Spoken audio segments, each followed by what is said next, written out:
titled The Situation in the Temporarily Occupied Territories of Ukraine.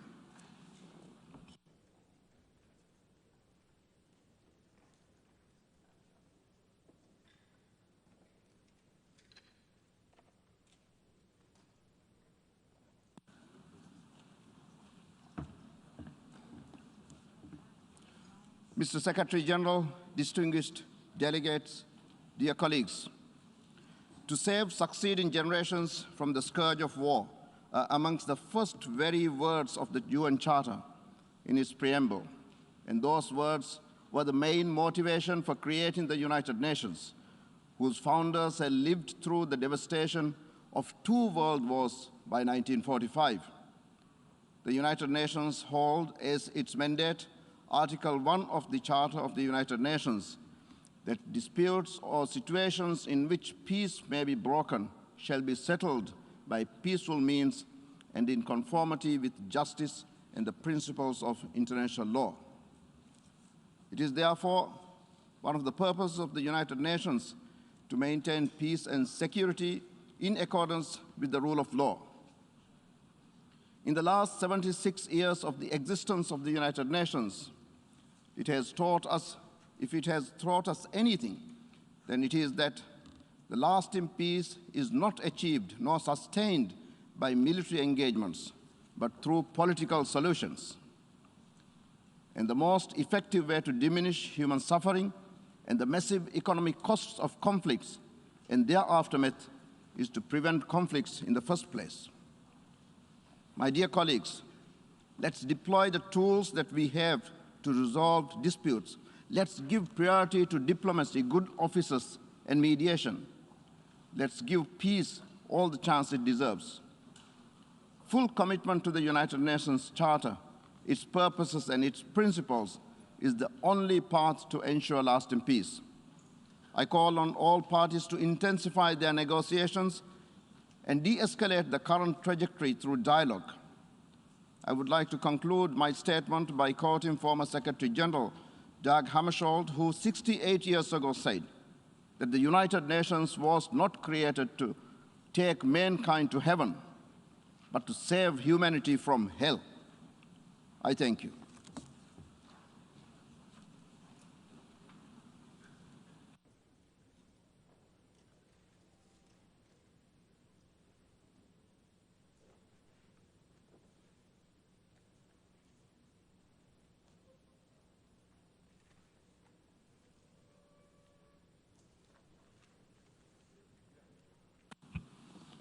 I now give the floor to the Secretary General of the United Nations, His Excellency Antonio Guterres.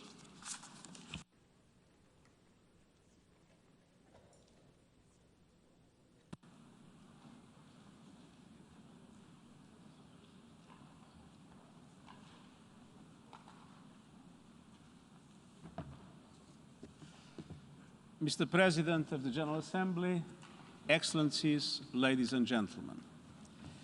We meet in the face of the most serious global peace and security crisis in recent years, and certainly in my time as Secretary General. Our world is facing a moment of peril. I truly hoped it would not come. The latest developments regarding Ukraine are a cause of grave concern, and they include reports of increased ceasefire violations across the contact line and the real risk of further escalation on the ground. My thoughts are with all those who have already suffered so much death, destruction, and displacement. The history of this conflict is complex, and at least 2 permanently opposing narratives. I know that their authors will never agree on what happened in the past. But in the present situation, one thing is clear. The decision of the Russian Federation to recognize the so-called independence of the Donetsk and Luhansk regions and the follow-up are violations of the territorial integrity and sovereignty of Ukraine and inconsistent with the principles of the Charter of the United Nations. And here, in this hallowed hall, I must emphasize that this action is also inconsistent with the landmark resolution adopted by the General Assembly more than half a century ago. I refer to the Declaration on Principles of International Law, concerning friendly relations and cooperation among states in accordance with the Charter of the United Nations. The so-called Friendly Relations Declaration was adopted during the General Assembly session marking the 25th anniversary of the United Nations. And the Friendly Relations Declaration, which has been cited repeatedly by the International Court of Justice as representing international law, sets out several vital principles that are highly relevant to today's session. In particular, I would note the principle of sovereign equality of states and the affirmation that the territorial integrity and political independence of the state are inviolable. Other resolutions of the General Assembly are also fully behind the sovereignty, political independence, and territorial integrity of Ukraine within its internationally recognized borders.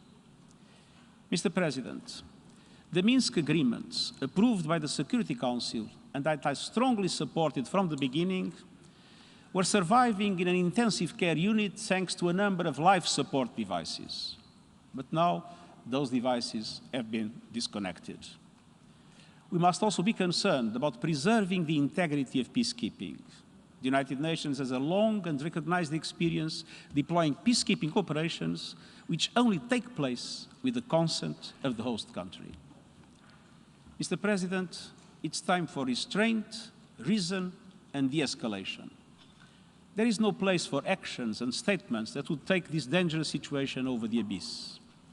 It's time to establish a ceasefire and return to the path of dialogue and negotiations to save the people in Ukraine and beyond from the scourge of war.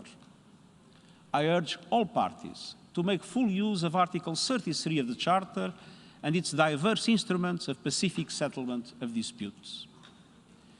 Mr. President, the United Nations system is continuing to support the people in Ukraine through our human rights and humanitarian work. Our human rights monitoring mission has 7 offices throughout the country on both sides of the contact line, documenting civilian casualties, monitoring freedom of movement, and reporting on allegations of human rights violations. Our humanitarian operations are independent of whoever might control the territory where people are living.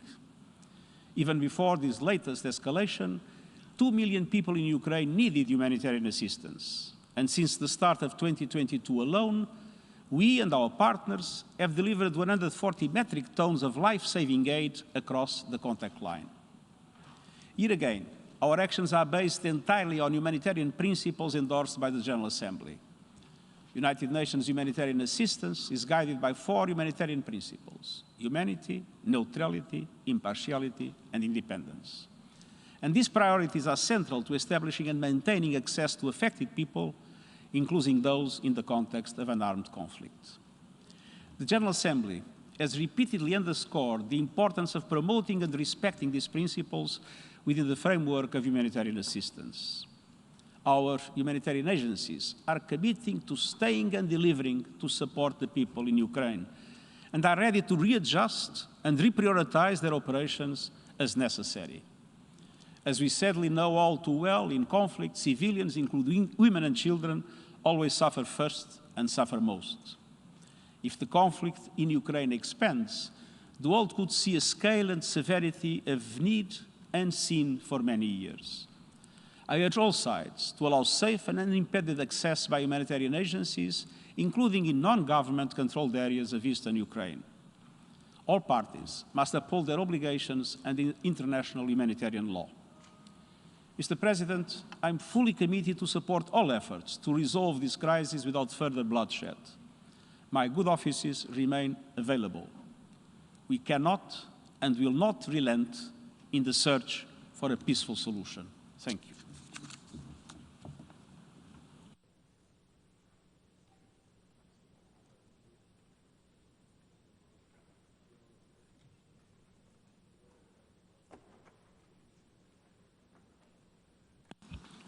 I thank the Secretary General for his statement.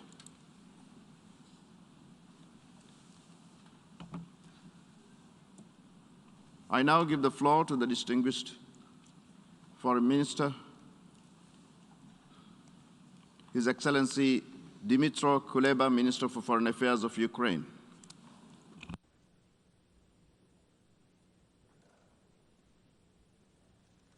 President, Secretary General, I'm grateful for your leadership in this main policy-making and representative organ of the United Nations. Mr. President, you have chosen the word hope as a motto for your presidency. The same feeling currently dominates the mindsets of Ukrainians and people around the globe.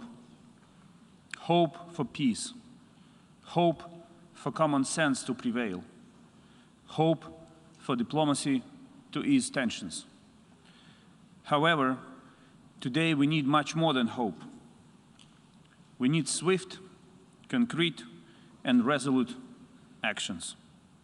A new type of actions by the United Nations and international community which is relevant to the level of the threat we all, not just Ukraine, face today because of Russia's aggressive course.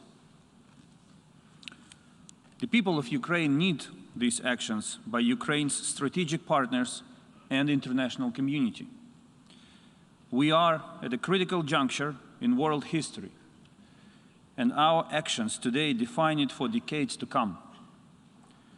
We all read history books. We all watched movies about the mistake politicians made in the run-up to 1914 and 1939, about the feats of our grandparents and the catastrophic price at which a revanchist evil in Europe was defeated. There is no more important task today than to not repeat the mistakes of the past. I do believe in the power of the free world and our joint ability to avert a new devastating catastrophe in Europe that no nation will be able to sit out. This is why today I address you on behalf of over 40 million of Ukrainians who only wish to live in peace and prosperity, not in fear, intimidation, not under Russian fire, bombs, and shelling. We are currently at the middle of the largest security crisis in Europe since the Second World War. This crisis was created and is being escalated by one side unilaterally, by the Russian Federation. Russia's accusations of Ukraine are absurd. Ukraine has never threatened or attacked anyone. Ukraine has never planned and does not plan any such action. Ukraine has never planned and does not plan any military offensive in the Donbas, neither any provocations or acts of sabotage. It is ultimately absurd to suggest that Ukraine could have prepared for anything like this and waited for months until Russia amassed an enormous military force along our borders to proceed with such alleged plans.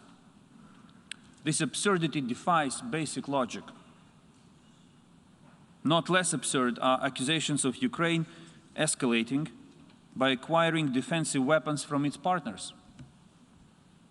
I want to stress it, the only reason for Ukraine to boost its defenses is Russia's ongoing and planned military and political actions. Russia's actions and statements are outrageous, horrific, and go far beyond threatening Ukraine. In fact, in his address this week, Russian President Vladimir Putin overtly denied Ukraine's right to exist. Anyone who might think I exaggerate as the Ukrainian foreign minister should just watch this horrifying speech. It is with a heavy heart that we all need to admit the grim reality of a new aggressive and revanchist rule rising over Europe. This is the fourth time that the General Assembly debates the situation in the temporarily occupied territories of Ukraine. However, this is the first time we debate the situation in the new reality created by the illegal recognition of two territories of Ukraine by Russia. And the backdrop of our discussion today is much more dangerous, as Russia attacked the very fundamental principles of international peace and security. The pillars of the United Nations and, as I mentioned, the very existence of the Ukrainian state, a founding member of the United Nations. Ukraine, that signed the UN Charter in San Francisco in 1945 and made the principle enshrined in Article 2 of the Charter a cornerstone of its foreign policy. A state that voluntarily gave up its nuclear arsenal under the security assurances of nuclear powers. A state that has endured years of assault by one of these powers, a permanent member of the United Nations Security Council. 2 days ago, on February 21st, the Russian president recognized so-called independence of the temporarily occupied parts of the Donetsk and Lugansk regions of Ukraine and ordered the deployment of the Russian armed forces in these areas. This is an on-front attack on the United Nations and core principles of international law, an ultimate blow to years of peace process and Russia's unilateral withdrawal from the Minsk agreements. What is happening right now in eastern Ukraine, where Russian tanks are rolling in, and along the Ukrainian borders, where Russian forces are amassed in enormous quantities, must be a concern for everyone, for all of you. I warn every nation in this distinguished chamber, no one will be able to sit out this crisis if President Putin decides that he can move forward with his aggression against Ukraine. Your governments and your people will face painful consequences together with our government and our people. This is why we need to use this last chance for action and stop Russia where it is. It is clear that President Putin will not stop by himself. Distinguished representatives, the beginning of a large-scale war in Ukraine will be the end of the world order as we know it. If Russia does not get a severe, swift, and decisive response now, this will mean a total bankruptcy of the international security system and international institutions which are tasked with maintaining the global security order. This is a grim scenario which will throw us back to the darkest times of the 20th century. Russia will not stop at Ukraine. If a permanent member of the UN Security Council succeeds in breaking literally all rules, other actors will be inspired by him and follow his pattern. What he tries to do now is to prove that the United Nations are weak, indecisive, and unable to defend their core principles, that rules do not apply to him, to Russia, to Putin. What role for the United Nations does Russia see? A new League of Nations. We must deny Russia what it wants. I graduated from the university with a degree in international law and strong belief in multilateralism. Many years after practicing diplomacy, I still do believe in both rules containing aggression and the power of our collective and firm action. If the United Nations make a pivot right now to become a strong and proactive player which is not afraid of resolute actions and using all of its might and powers, I am confident that Russia will stop. In this context, I welcome yesterday's statement by the United Nations Secretary General, which is truly different in tone. We need decisive actions of the same kind to follow these right words. Russia shows signs of readiness to further escalate its aggression against Ukraine, and we have limited time to stop, deter, and contain it. Every hour of inaction now is a threat to the lives of Ukrainians. Not only military, but also civilians, including women and children. This is an escalating threat to our collective global security and to our freedom. Ukraine expects decisive, immediate, and proportional actions by the international community. The United Nations is the organization that has to demonstrate leadership, not just condemnations. Concrete actions to stop the Russian machine of war without stepping into a bloody conflict with many thousands of casualties, devastation, and suffering. I do not want this. Ukraine doesn't want this. The world doesn't want this. We need your help right now to stop Russia from proceeding with its aggressive plans. Ukraine believes in diplomacy. We see no alternative to peaceful solutions by political and diplomatic means. There is still an opportunity for diplomacy to say its word, even as Russia continues its escalation and provocations. For months, Russia pretended to pursue diplomacy while bringing more and more troops to our borders and in the temporarily occupied territories of Ukraine. Now this number stands at least at 150,000. Under the OSCE Vienna document on confidence and security building measures, such actions fall under the qualification of unusual military activities that would require explanation. However, Russia has persistently refused to provide it. Instead, it proceeded with threats. Russia has literally stuffed the Black Sea and the Sea of Azov with at least 46 military vessels. It routinely closes large parts of the seas under the pretext of holding naval exercises. In practice, it amounts almost to a blockade of Ukrainian seaports. This is already an attack on the global freedom of navigation, one of the sacred principles of international law. Russia's propaganda machine is in full swing. It desperately tries to create a pretext for further aggression against Ukraine. We resolutely reject all Russian insinuations about any alleged Ukrainian offensive military operations in Donbas. We do not hold or plan any such actions.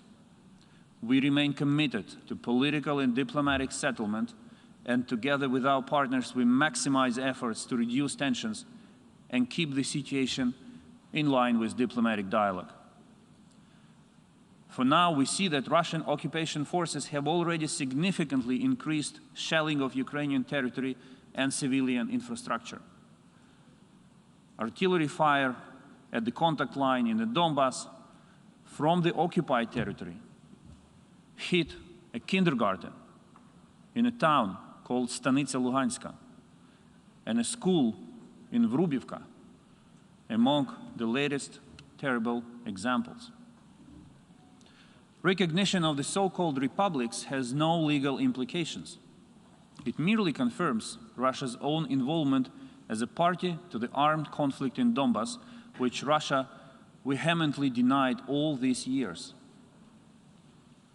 The situation in the occupied Donbas has already been terrible for years, with residents living in the atmosphere of fear, lawlessness, and insecurity. The infamous secret prison called Izolyatsiya in the occupied Donetsk remains inaccessible for human rights and humanitarian missions.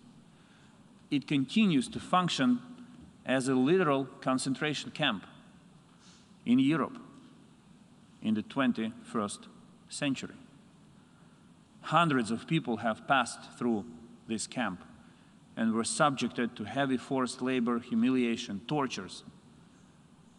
Cases of extrajudicial killings have been reported too. Russia continues to block the release of the illegally detained persons.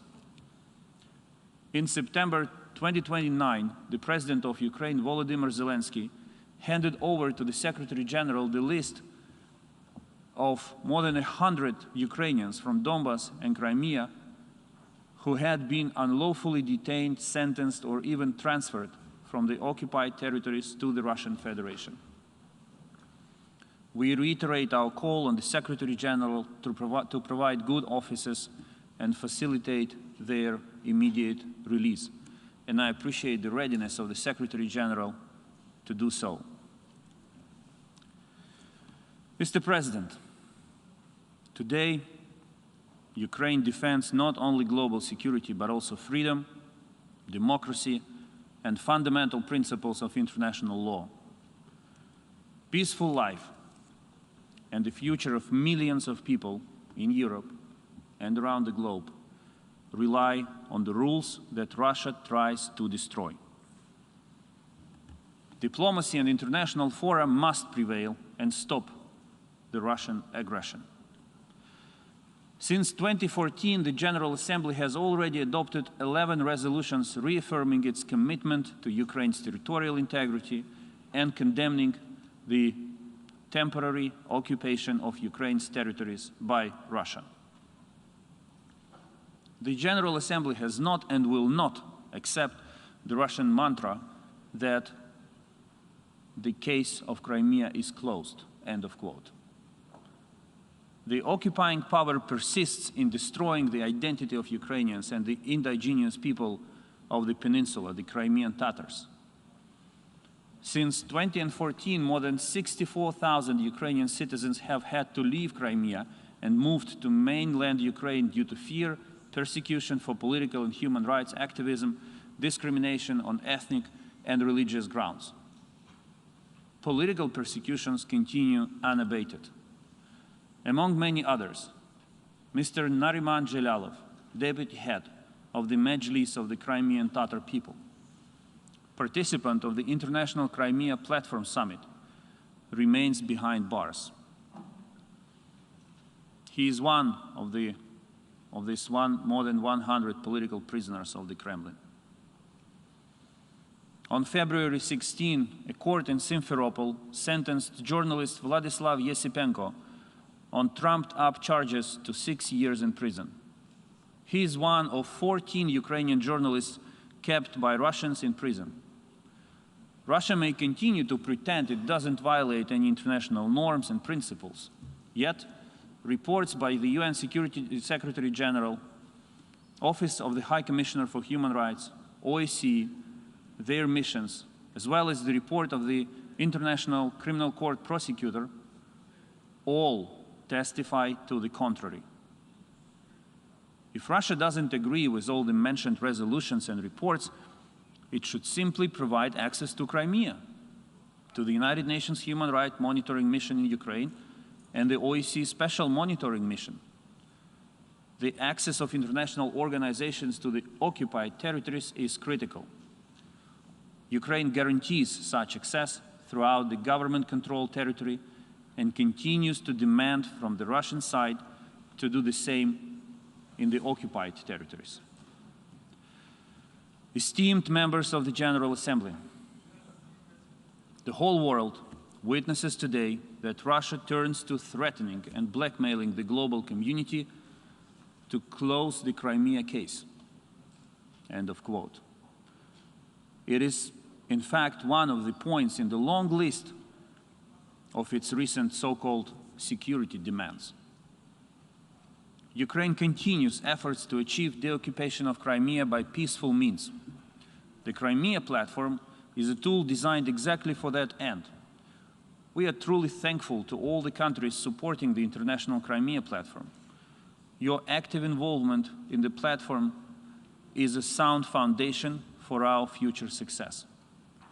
We are open to new members, and I call on you to join the Crimea platform, be it states or international organizations. You are welcome.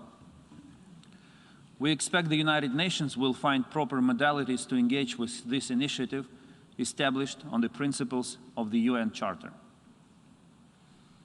Mr. President, dear colleagues, Ukraine made a historic contribution to global security. In 1994, we denuclearized, giving up the world's third largest nuclear arsenal. We have no plans to regain nuclear weapons. Today, we expect the world reciprocally to ensure our security with relevant scale and resoluteness of actions in the face of a historic level of threat. This is the reason why Ukraine requested urgent consultations under Article 6 of the Budapest Memorandum. The world owes Ukraine its security. Ukrainian President Volodymyr Zelensky initiated a new format of negotiations to settle the security crisis created by Russia. 5 permanent members of the United Nations Security Council, plus Ukraine, Germany, and Turkey. This is the format that we are trying to convene. I reaffirm that Ukraine proposed some years ago to deploy a UN peacekeeping mission to Ukraine. Until now, the United Nations Security Council has failed to take necessary decisions. Ukraine proposes to combine stark sanctions policy and strengthening of Ukraine together with keeping diplomatic channels open to persuade Russia to de-escalate and prioritize diplomacy. We urge member states to use all available means to protect Ukraine and deter Russia. Whatever action you can take is appreciated. We are grateful for the actions already taken by many of you. We expect the international community to do its best to put out the fire in the center of Europe, which is about to flare up. The Russian security crisis must end with Russia returning to the path of diplomacy. We call on all states and international organizations not to recognize any alteration of the status of the certain areas of the Donetsk and Lugansk regions of Ukraine, and to refrain from any action of dealing that might be interpreted as recognizing any such altered status. The absence of proper reaction or a neutral stance will only contribute to further escalation and sufferings. And, I regret to say it, it will not be limited to Ukraine's border and territory. On the contrary, active diplomacy, strong political messaging, tough economic sanctions, and strengthening Ukraine can still force Moscow to abandon aggressive plans. Swift and resolute actions by the United Nations can reclaim the organization's leading role at this historic and dark moment. Russia must withdraw its forces from the sovereign territory of Ukraine. Russia must stop destabilizing the international security situation. We Ukrainians want peace, and we want to resolve all issues through diplomacy. We stand ready for all possible scenarios and ready to protect our land and our people if Russia further attacks. Ukraine will not hesitate to exercise its inherent right of self-defense as outlined in Article 51 of the Charter of the United Nations in response to the armed attacks of the Russian Federation. These days, we have probably the last window of opportunity to do what Russia does not expect the United Nations and its member states to do. Demonstrate unprecedented ability and readiness to act in order to stop aggression. No matter what relations you develop among each other, it is your ultimate duty to defend the Charter of the United Nations. I thank you.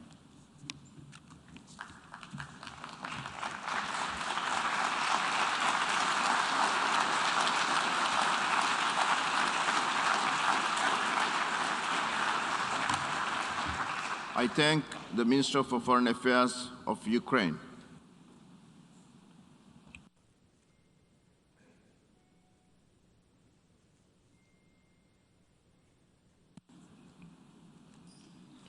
Now I give the floor to His Excellency Lord Ahmed, Minister for South Asia and North Africa, the United Nations, and the Commonwealth at the Foreign Commonwealth and Development Office of the United Kingdom.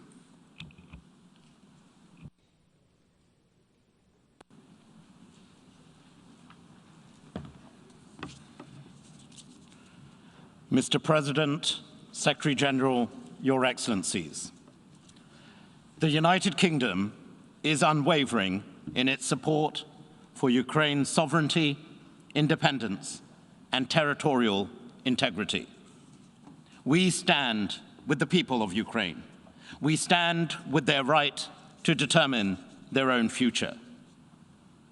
President Putin's decision to recognize the so-called Donetsk People's Republic and Luhansk People's Republic as independent states proves beyond doubt that Russia has chosen the path of confrontation over the path of diplomacy and dialogue.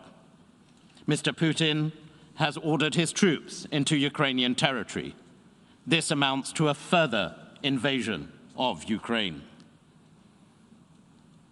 Mr. President, at every step, Russia has rebuffed offers of diplomacy and indeed discarded its international commitments. Commitments it has itself agreed and signed up to. Rather, it has pursued a campaign to withdraw Ukraine's internationally recognized borders by force. It is vital that we, the United Nations, the international community, must respond. We must understand the grave nature of where we are today. And together we must call on Russia to uphold the very founding principles of this, the United Nations, established precisely, as you said yourself, Mr. President, to end the scourge of war. Peace must prevail. We must highlight the human cost and respond to the humanitarian consequences of any further Russian military action. We know this will take a terrible toll on Ukrainians, but also it will take a toll on Russians alike, both victims of an unnecessary war of the Kremlin's choosing. And it's therefore essential that we must meet Russia's aggressive acts with solidarity, with strength, including through coordinated sanctions, to impose a severe cost on Russian interests and their economy.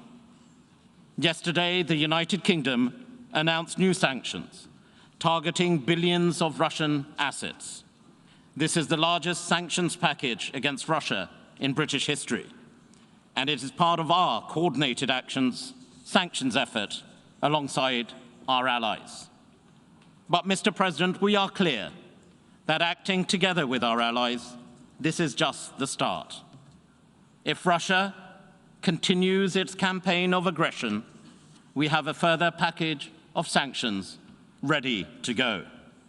We urge the wider international community to join us in this effort. The Kremlin must understand the strength of the world's condemnation of President Putin's war of choice. Mr. President, let us pause for a moment. Let us reflect. This very week marks 8 years since Russia's illegal annexation of Crimea and the city of Sevastopol. It also marks 8 years since Russia's forcibly seized 10,000 square miles of sovereign Ukrainian territory, in flagrant violation of international law and Russia's own international commitments. And it's also 8 years since we, the General Assembly of the United Nations, recalled through Resolution 68262 the obligations of all states under Article 2 of the UN Charter to refrain from the threat or use of force against the territorial integrity or political independence of any state of the United Nations. Yet, 8 years on, tragically, here we are again, confronted by Russian aggression against the sovereignty of Ukraine. And as Secretary General Antonio Guterres has made clear, Russia's unilateral measures conflict directly with the very principles of the United Nations Charter. Their actions are a fundamental challenge to global peace and security, and a challenge to the international order on which we all rely. And equally important, it is for all of us to protect. We must condemn unequivocally this aggression together and stop President Putin's expansionist ambitions.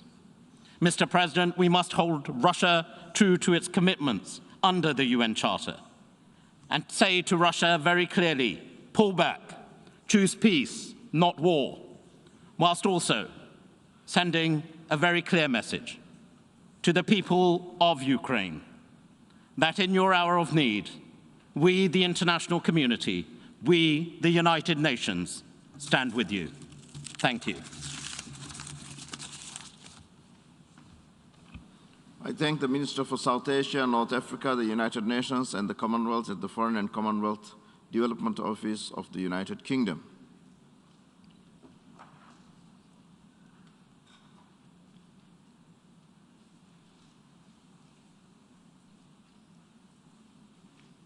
I now give the floor to His Excellency Tobias Linde, Minister of State for the Federal Foreign Office of Germany.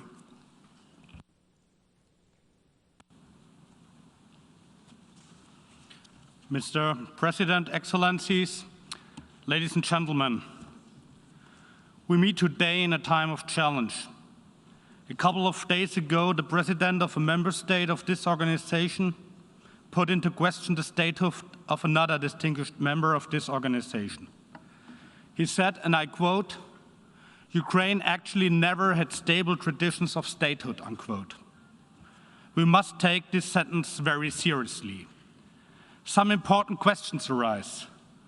What does it mean for this organization if one state construes the existence of another state as a regrettable accident of history, thereby questioning its right to exist? What does it mean for a common objective of promoting peace and development if more countries try to roll back history in a similar way? What does it mean for the multilateral rules-based order if states think they can, due to their own view of history, domineer over other states and put them under tutelage? We still do not have answers to all of these questions. What is clear already now? Russia's decision to recognize the self-proclaimed so-called People's Republics of Donetsk and Luhansk could be a deadly blow for the international rules-based order, for the way this organization has functioned over the last decades. Russia is violating the core principles of the UN Charter. We need to close ranks and strongly reject such action. If not, then what has hit Ukraine today could happen to other UN member states tomorrow. Everybody in this assembly should be aware of this. It is therefore with utmost gratitude that we took note of the Secretary General's words. He said, "The principles of the UN Charter are not a menu a la carte. They cannot be applied selectively. Member states have accepted them all, and they must apply them all." Ladies and gentlemen, there is nothing to add to these crystal clear words. Russia's irresponsible and provocative action comes at a time of a massive military buildup alongside Ukraine's borders. We have seen a concerning flare-up of ceasefire violations along the line of contact. We have witnessed a disturbing flow of disinformation and false flag operations meant to create pretexts for military incursion. This time of increased tensions, where people's lives are at risk, would have been the time to go for de-escalation, to heed the Security Council's repeated calls for diplomatic efforts. Instead, Russia chose to again attack Ukraine's sovereignty and territorial integrity 8 years after Russia had illegally seized and annexed Crimea. The General Assembly condemned this UN Charter violation, and it should do so again. Ladies and gentlemen, Mr. President, I commend Ukraine's continued restraint in the face of this aggression. President Zelensky's commitment to finding a peaceful diplomatic way out. Since 2014, France and Germany have done their utmost to work towards a political solution of the conflict in eastern Ukraine on the basis of the Minsk agreements. Russia's signature is under these agreements. Over the last weeks, Chancellor Scholz and my Foreign Minister Baerbock have left no stone unturned to engage with Russia diplomatically in close coordination with our French partners. We are willing to chart a way forward, strengthening trust, stability, and security in Europe. We have the framework established to do this. in the NATO-Russia Council, in the OSCE, and in the Normandy format. The ceasefire in the Donbass must be observed immediately.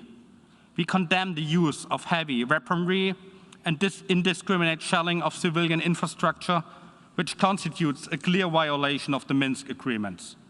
This must stop. We commend the OSCE Special Representative for trying to convene an extraordinary session of the Trilateral Contact Group.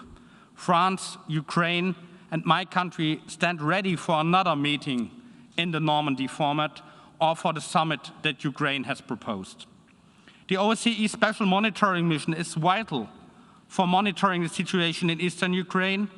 This is why Germany's seconded staff remains on the ground. The SMM must be allowed to carry out its mandate in full. We want to resolve this crisis by diplomacy. To this end, Russia must immediately change its course of action. First, I urge Russia to de-escalate now, to withdraw its troops from Ukraine, in particular from the self-proclaimed entities and the Crimean Peninsula, as well as from Ukraine's borders. Second, Russia must refrain from any action which would further fuel the risk of a full-fledged military conflict with Ukraine. Third, I urge Russia to immediately repeal its decision to recognize the separatist entities. Mr. President, ladies and gentlemen, do we respect the territorial integrity and sovereign equality of UN member states? Do we stand by the UN Charter? I call on all member states to reaffirm our commitment to these principles over Ukraine and beyond. With our allies and partners, Germany will spare no effort to find a diplomatic way forward. We will be steadfast in our support for Ukraine, in our support for the UN Charter.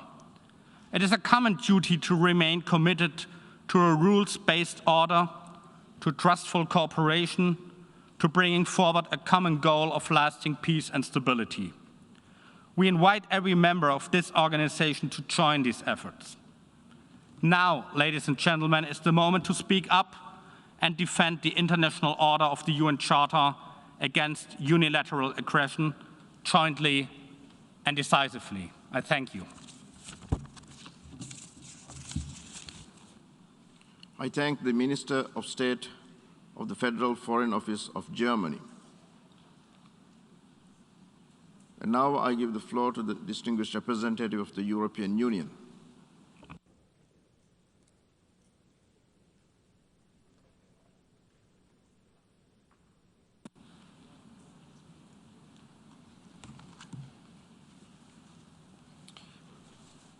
Thank you, Mr. President, and thank you, Mr. Secretary General, for your presence and for your briefing this morning, and for, with the legal, moral, and political authority of your office, clarifying the implications of what we are now seeing on the European continent and how it relates to the UN Charter. Mr. President, I will speak on behalf of the European Union and its member states. North Macedonia, Montenegro, and Albania, Bosnia and Herzegovina, Iceland and Norway, Georgia and Monaco align themselves with this statement.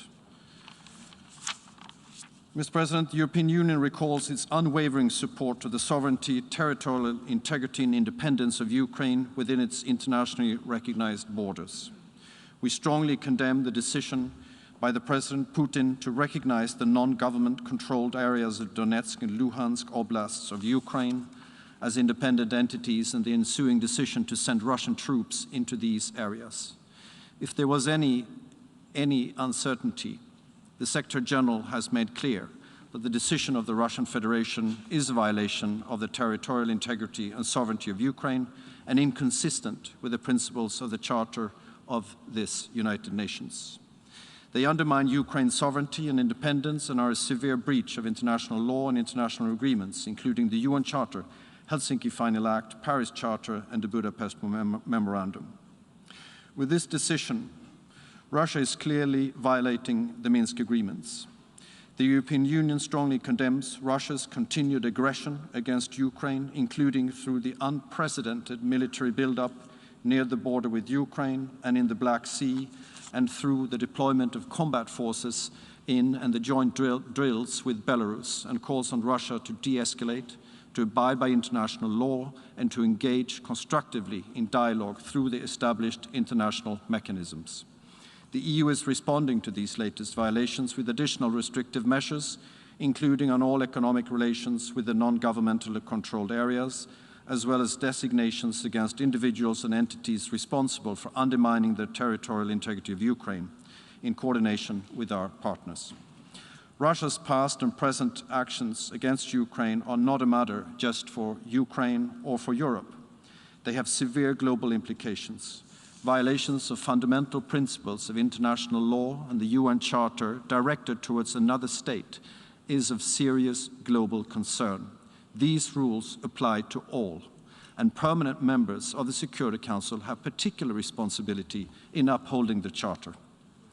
The EU fully subscribes to, and for its part reaffirms, our full commitment to the core principles of European security, enshrined in the UN Charter and the commitments Russia itself has subscribed to. This includes notably the sovereign equality and territorial integrity of states, the inviolability of frontiers, refraining from the threat or use of force, and the freedom of states to choose or change their own security arrangements. These principles are neither negotiable nor subject to revision or reinterpretation. Their violation by Russia is an obstacle to a common security space in Europe and threatens the peace and stability in Europe and worldwide. What is happening in Ukraine affects the security of each and every UN member state. We therefore call on Russia to respect the principles of the Charter, to de-escalate and to engage in the kind of meaningful diplomacy that we have offered and that the Secretary General has reiterated and supported. Mr. President, we call on Russia to constructively engage in the Normandy format and the Trilateral Contact Group to achieve the full implementation of the Minsk agreements endorsed by the Security Council Resolution 2202. Russia needs urgently to de-escalate tensions caused by the military buildup along its border with Ukraine and on Crimea, and cease the provocation and aggressive rhetoric. Russia must change course and constructively contribute to negotiations in the Normandy format and the Trilateral Contact Group in line with what was agreed in recent N4 meeting in Paris and Berlin. We welcome the OSCE Special Representative's attempts to convene extraordinary sessions of the Trilateral Contact Group to diffuse tensions, and we expect Russia to accept the invitation to such a meeting in the future. We also call on Russia to immediately stop fueling the conflict and remove Russian troops and hardware illegally deployed in areas currently not under the control of the government of Ukraine. The EU strongly condemns the recent increase of ceasefire violations, as well as orders for mobilization issued by the de facto authorities in areas currently not under control of the government of Ukraine. We condemn the use of heavy weaponry and recalls that the shelling of civilian infrastructures represents a clear violation of the ceasefire, the Minsk agreements, and international humanitarian law. The EU commends Ukraine's posture and restraint in the face of continued provocations and efforts at destabilization, as we've just heard from this rostrum this morning by the Foreign Minister. The EU underlines the role of the OSCE as the appropriate forum to address security concerns of all interested parties, including Russia. EU member states are ready to engage in strengthening the existing mechanisms to ensure military transparency and predictability, and to support efforts regarding arms control, in particular within the OSCE framework. In this regard, we urge Russia to abide by its commitments under the Vienna document, and notably to provide full transparency on its military activities in the region, to host visits to the areas which are the cause of concern, to take significant and verifiable steps to de-escalate the situation, and to provide information on the reported redeployment of Russian units from the locations of military exercises. We also express our support for the valuable engagement of the OSCE Special Monitoring Mission, the SMM, and its impartial monitoring. We're therefore deeply concerned by Russia's continued actions to obstruct the presence of the SMM in the non-government controlled areas of Ukraine.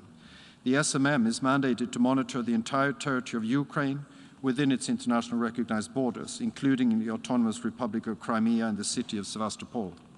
We urge Russia to respect the mandate of the SMM as agreed by all participating states and ensure that all restrictions affecting the mission's work are lifted immediately. We once again applaud the targeting of assets of the mission. The volatile security situation in eastern Ukraine has an immense impact on the civilian population, in particular persons in the most vulnerable situations living in the non-government controlled areas and along both sides of the contact line, where people are under continuous threat of shelling, and we share a profound concern for their sufferings. As a result of the conflict, 2.9 million Ukrainians are still in need of humanitarian assistance. We call on the sides to respect international humanitarian law and guarantee unhindered and sustained access for humanitarian actors, including UNHCR and other UN agencies, as well as national and international NGOs, to all people in need.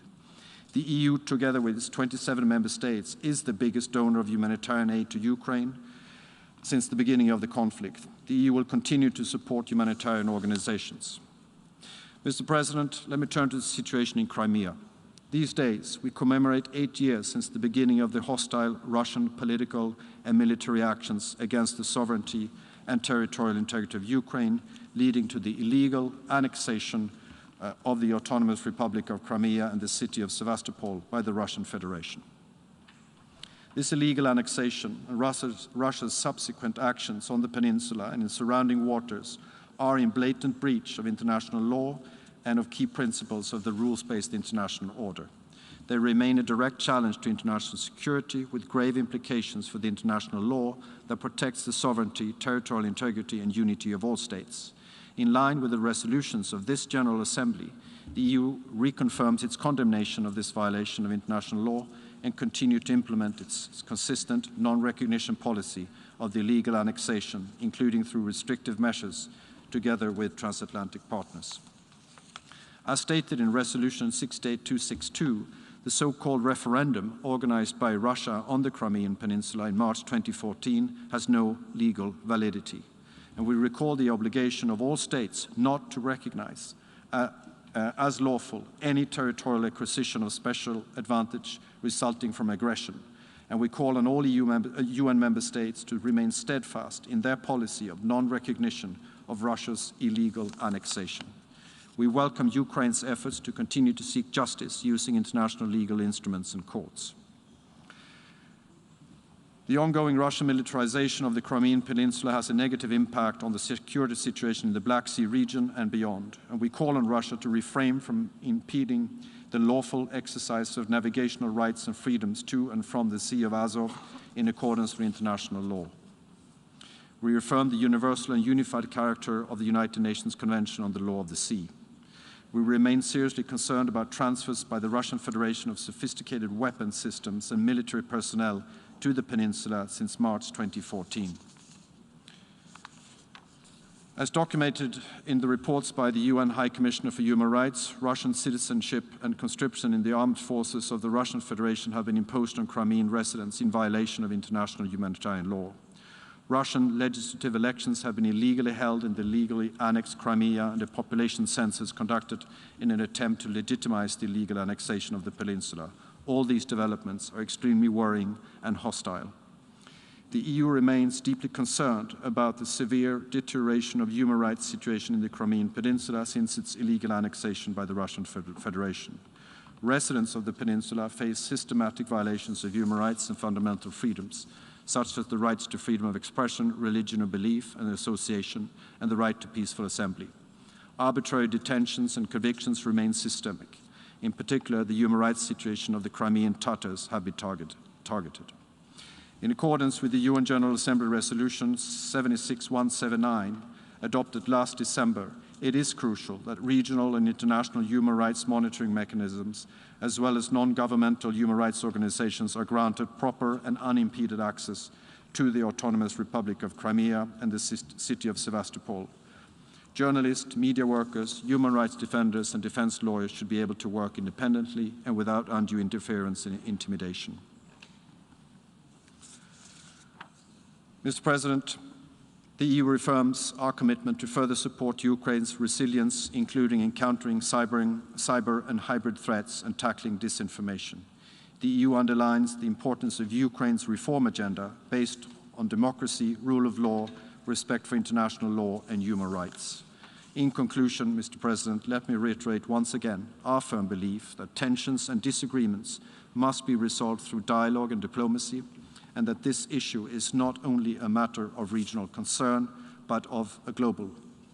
Threats and violations of international law, including the UN Charter, affect all member states of the UN and all people of the world. I thank you very much. I thank the distinguished representative of the European Union.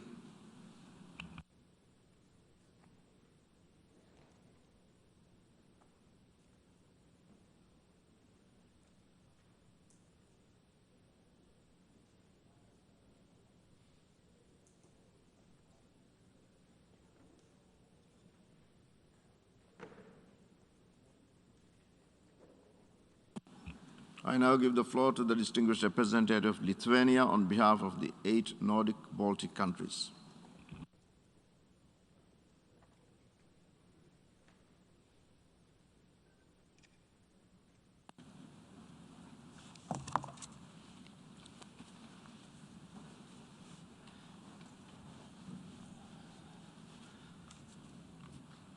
Mr. President, Secretary General, Excellencies, I have the honor to speak on behalf of the 8 Nordic Baltic countries, Denmark, Estonia, Finland, Iceland, Latvia, Norway, Sweden, and my own country, Lithuania.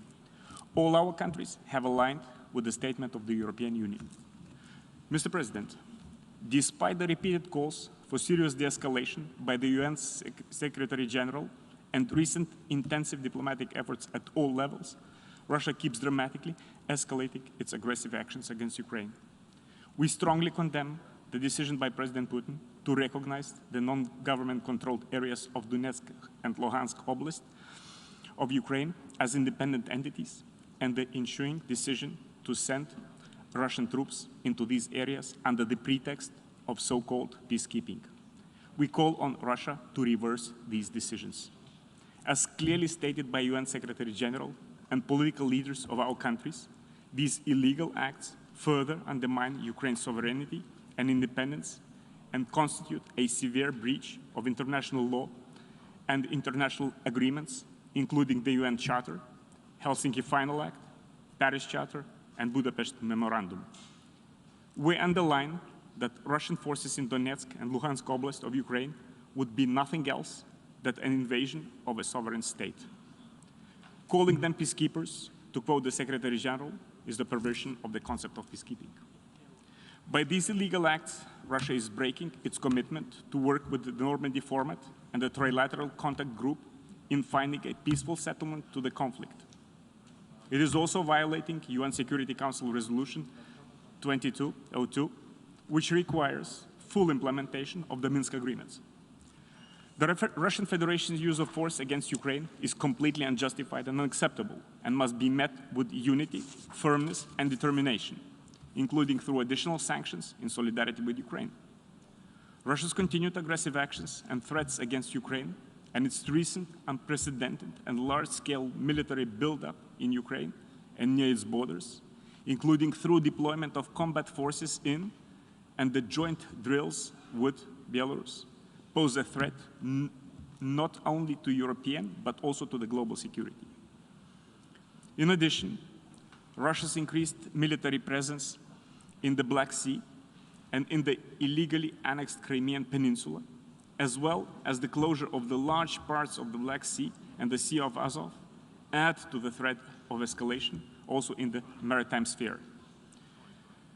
Non-adherence to international law and its fundamental principles undermines the rules-based international order and effective multilateralism.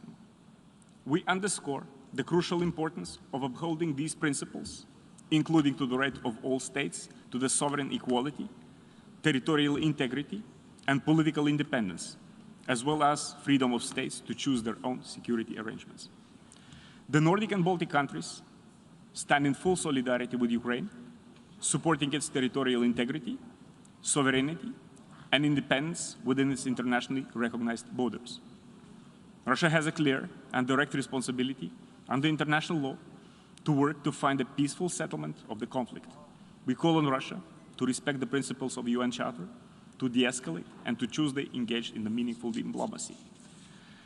Mr. President, in 3 days, we will mark the 8th anniversary of the illegal annexation of Crimea and the city of Sevastopol by the Russian Federation.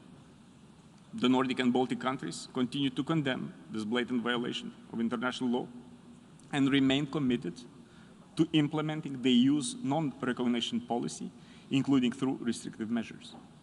We call on UN member states to consider similar measures in accordance with the UN General Assembly, the Resolution 68/262. We continue to condemn the increasing militarization of the Crimean Peninsula and the severe deterioration of the human rights situation there. We recall the obligation of all states not to recognize as lawful any territorial acquisition or special advantage resulting from the use of armed forces. The Russia-instigated conflict has resulted in around 14,000 deaths, 1.5 million displaced, countless damages and suffering of those living on both sides of the contact line.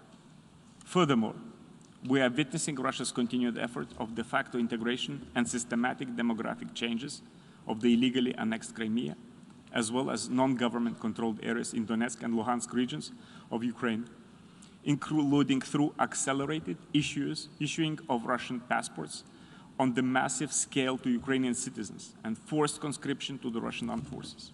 Such moves are making the conflict resolution efforts even more difficult.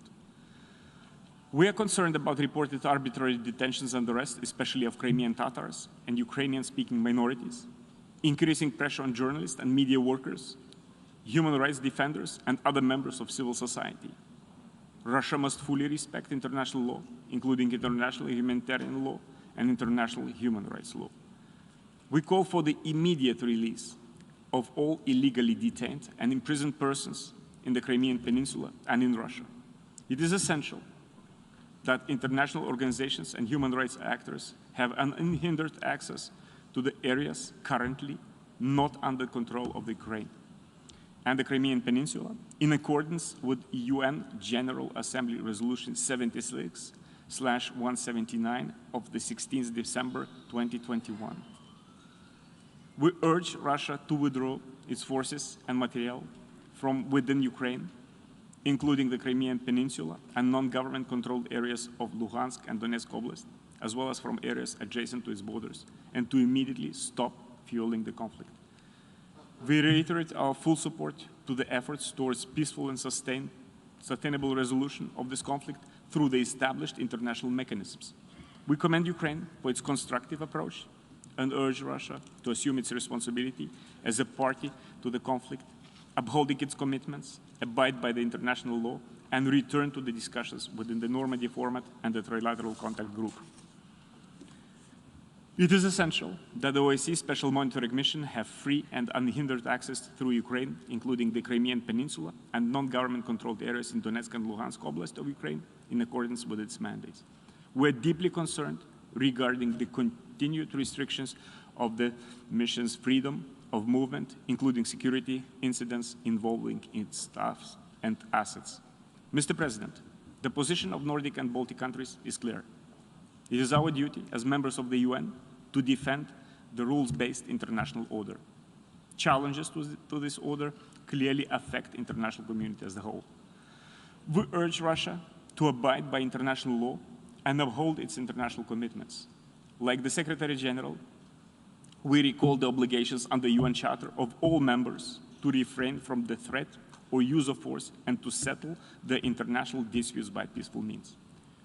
We thank the Secretary General for his clear message on Russia's aggressive actions and call for the UN to continue efforts to restore respect for the sovereignty, territorial integrity, political independence, and unity of Ukraine within its internationally recognized borders. I thank you, Mr. President.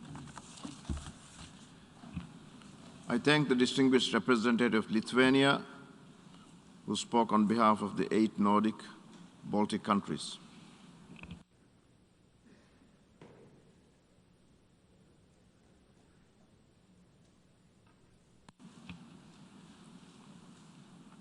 I now give the floor to the distinguished representative of the Russian Federation. Господин председатель, господин генеральный секретарь, Начать свое выступление хотел бы с уточнения. Пункт повестки дня, по которому мы сегодня встречаемся, явно назван некорректно. Если он и должен отражать реальность, то речь нужно вести не о временно оккупированных территориях, а о территориях, потерянных в результате человеконенавистнической политики по отношению к собственным гражданам, которую Киев сделал национальной идеей после нелегитимного майданного переворота в 2014 году. По отношению особенно к тем гражданам, кто высказал несогласие с этим переворотом. С момента прихода к власти нынешний режим при молчаливом покровительстве западных кураторов занялся системным ущемлением базовых прав человека, в том числе по национальному признаку. Понимаем, что в центре сегодняшней дискуссии окажется признание Российской Федерации Донецкой и Луганской народных республик как актуальный новостной сюжет. Вокруг этого решения сейчас много спекуляций и инсинуаций. Хочу подчеркнуть, что произошедшее стало прямым следствием многолетнего саботажа Киевом своих прямых обязательств по комплексу мер, одобренному резолюцией Совета Безопасности 2202.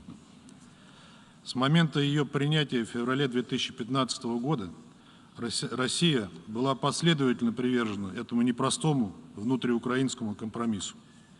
Мы делали все для сохранения суверенитета и территориальной целостности Украины, организовали множество заседаний Совета Безопасности ООН, встреч по формуле Ария, заинтересованно участвовали в работе нормандского формата и контактной группы в Минске, обсуждали ситуацию на востоке Украины в Организации по безопасности и сотрудничеству в Европе.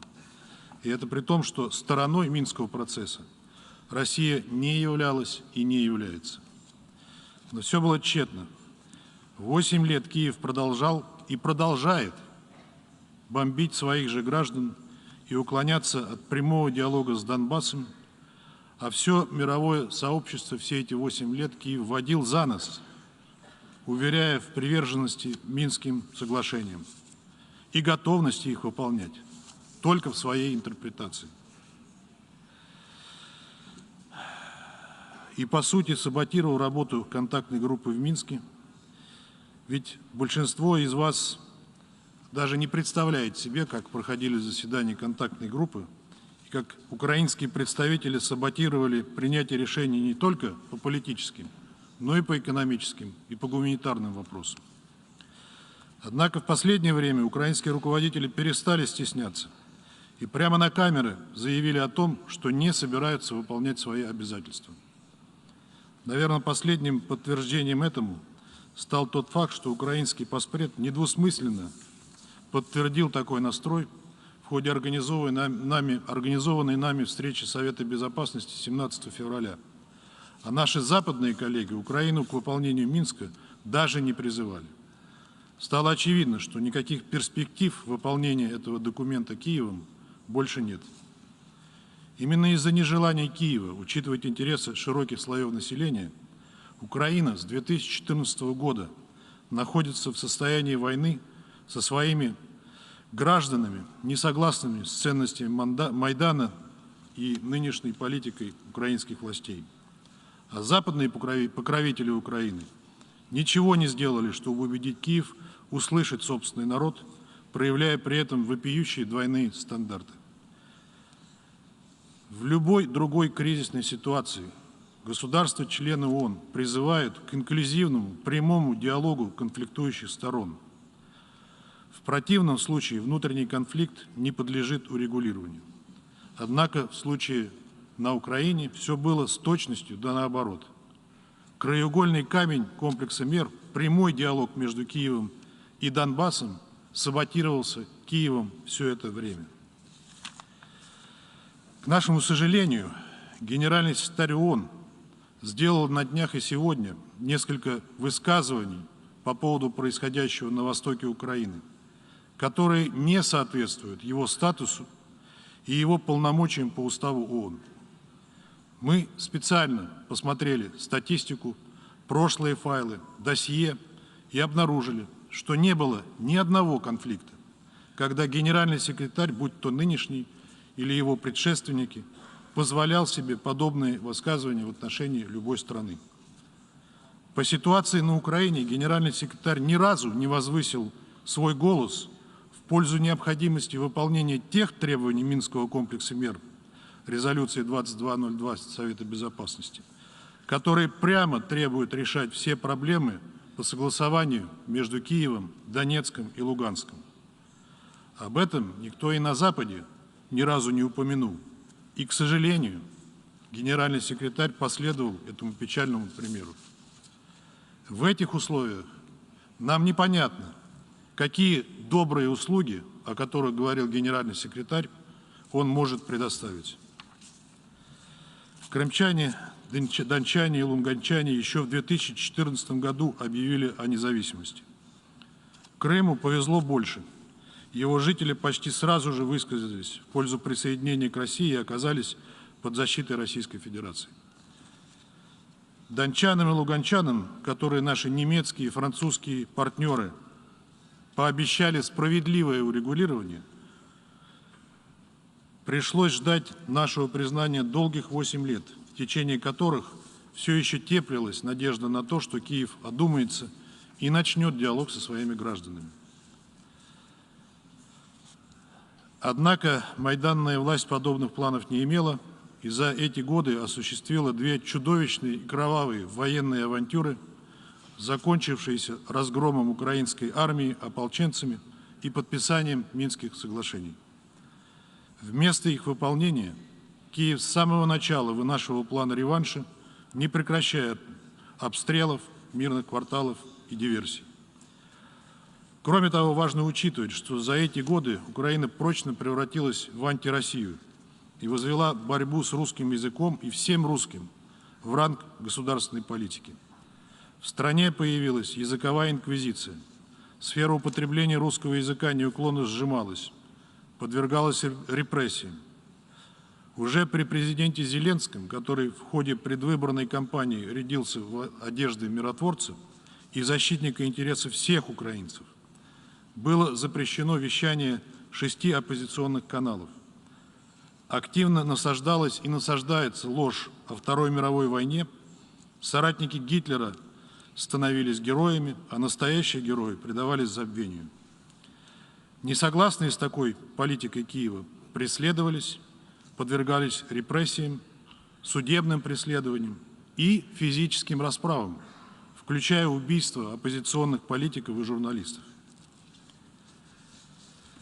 Таким образом, дончанам и луганчанам было очевидно, в какую Украину им предлагают вернуться. Однако даже перед лицом этого они не уходили от выполнения Минских соглашений, веря в то, что документ будет выполнен и у них появится особый статус. Как оказалось, этим надеждам не суждено было сбыться. Сегодня всем известна чудовищная цифра в 14 тысяч жертв этого конфликта, среди которых сотни детей. Подавляющее большинство из них – это жители Донецка и Луганска. Все эти годы против Донбасса действует экономическая, транспортная и продовольственная блокада. Пожилые люди и дети прячутся от обстрелов по подвалам. Счет беженцев, которые спасаются в России, обратите внимание, в России, а не на Украине, только в последние дни идет на десятки тысяч, а конкретно сегодня их 96 тысяч человек. Для любого цивилизованного государства очевидно, что так со своим народом не поступают. А значит, Киеву нужны не донбассы, а только их земля. Об этом прямо говорил президент Зеленский, предложив донбассам убираться в Россию. И при этом киевская власть именует этих людей, презрительно именует этих людей террористами. Убедившись в безнадежности ситуации, мы приняли решение о том, что народ Донбасса имеет право считать себя независимым. Остальное вам известно. Уважаемые коллеги, в условиях неприкрытого геноцида и попрания главного права человека, права на жизнь, наша страна не могла более оставаться безучастной к судьбе 4-миллионного Донбасса. Мы руководствовались прежде всего тем, что высшая ценность – это человеческая жизнь. Критикуя нас за это решение, вы проявляете полное безразличие к судьбе дончан и луганчан, как это делали Киев и его западные кураторы все 8 лет конфликта. И этот конфликт далеко не исчерпан. Обстрелы мирных кварталов обеих республик не прекратились. Запад продолжает наускивать, подбадривать и вооружать Киев. Предупреждаем, что в условиях, когда по просьбе Донецка и Луганска следить за режимом прекращения огня будут вооруженные силы России, либеральничать с нарушителями никто не станет. Поэтому призываю вас сегодня сосредоточить усилия на том, чтобы утихомирить Киев и удержать его от новых военных авантюр, которые могут дорого обойтись для нынешней украинской власти.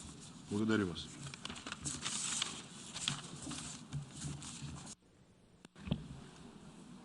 I thank the distinguished representative of the Russian Federation. And now I give the floor to the distinguished representative of Japan.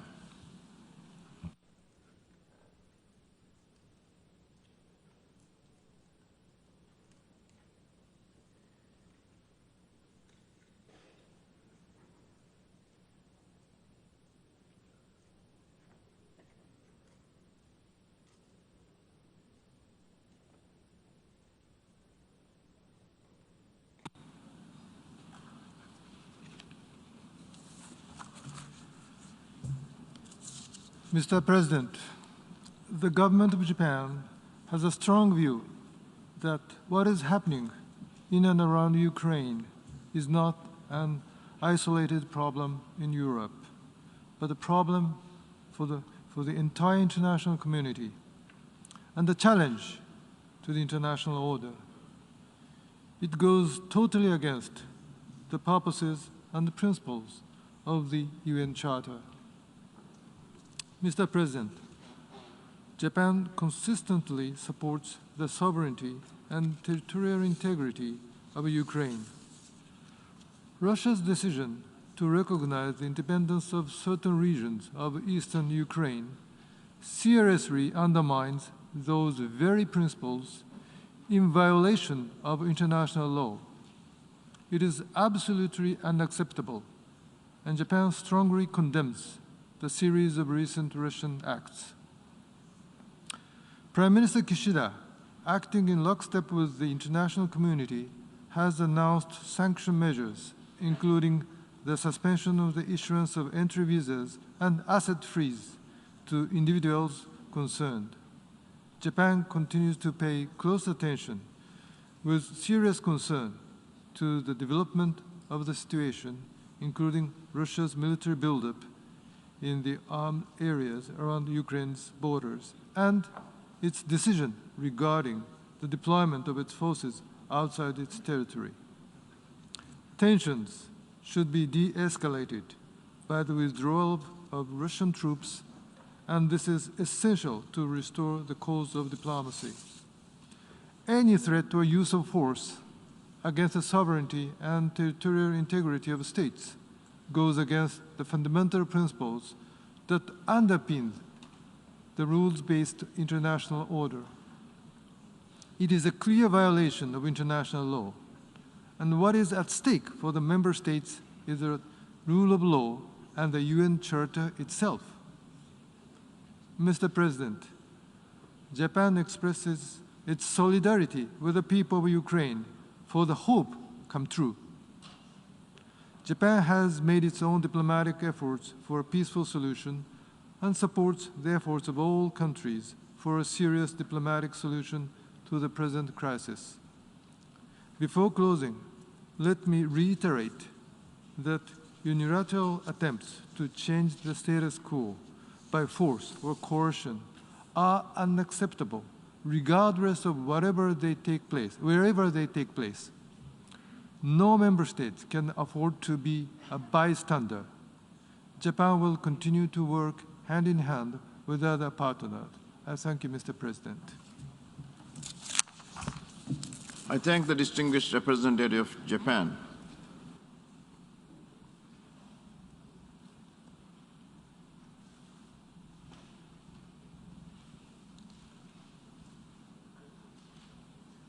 And now I give the floor to the distinguished representative of the United States.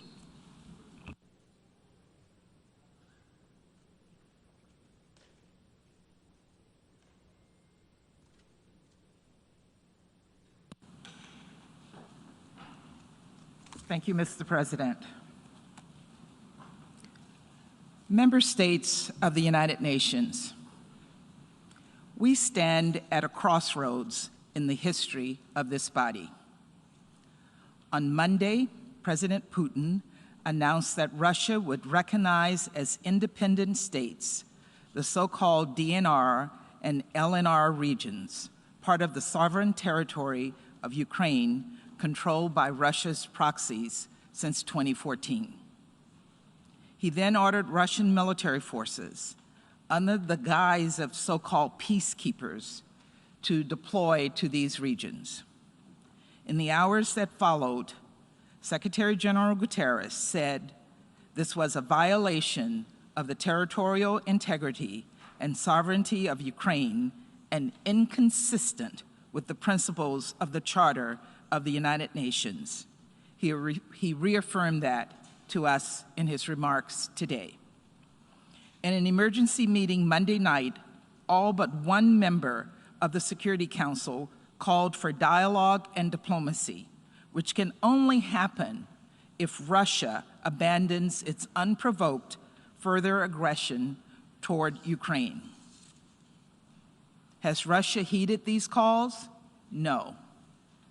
Instead, it has responded with additional actions to undermine Ukraine's sovereignty, including mass disinformation, which we just heard again today, cyber attacks, and efforts to create a false flag pretext, in addition to Russia's overwhelming military buildup of more than 150,000 troops near Ukraine's border.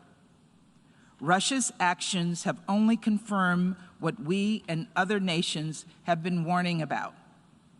Other UN member states must recognize the threat before us all today, before it's too late. Colleagues, there's no middle ground here. Calling for both sides to de-escalate only gives Russia a pass. Russia is the aggressor here. History tells us that looking the other way is ultimately the more costly path. And we need only to look across the past decade for an indication of the path that Russia is taking.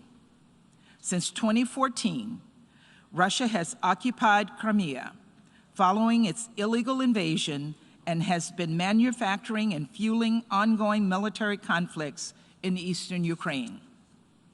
In recent years, including President Putin's remarks this week, Russian leaders have claimed that Ukraine is not a real country. They have questioned its right to exist.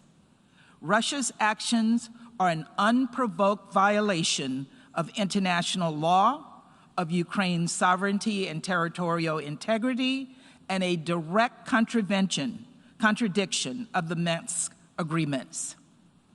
Russia's aggression not only threatens all of Ukraine, but every member state and the UN itself. Colleagues, President Putin gave us the clearest indication of his intentions on Monday when he asked the world to travel back in time by more than 100 years before the United Nations even existed to an age of empires. He asserted that Russia can recolonize its neighbors and that he will use force to make a farce of the United Nations. The United States rejects that firmly. This is 2022. We're not going back to an era of empires and colonies or to the USSR or the Soviet Union. We have moved forward, and we must ensure, as the permanent representative from Kenya said in the Security Council on Monday night, that the embers of dead empires do not ignite new forms of oppression and violence. Unfortunately, the fake reality Russia wants to create is already having real consequences for the people of Ukraine and for the world. To date, Russia's war in eastern Ukraine has already killed more than 14,000 people, nearly 3 million Ukrainians, half of whom are elderly people and children, need food, shelter, and other life-saving assistance.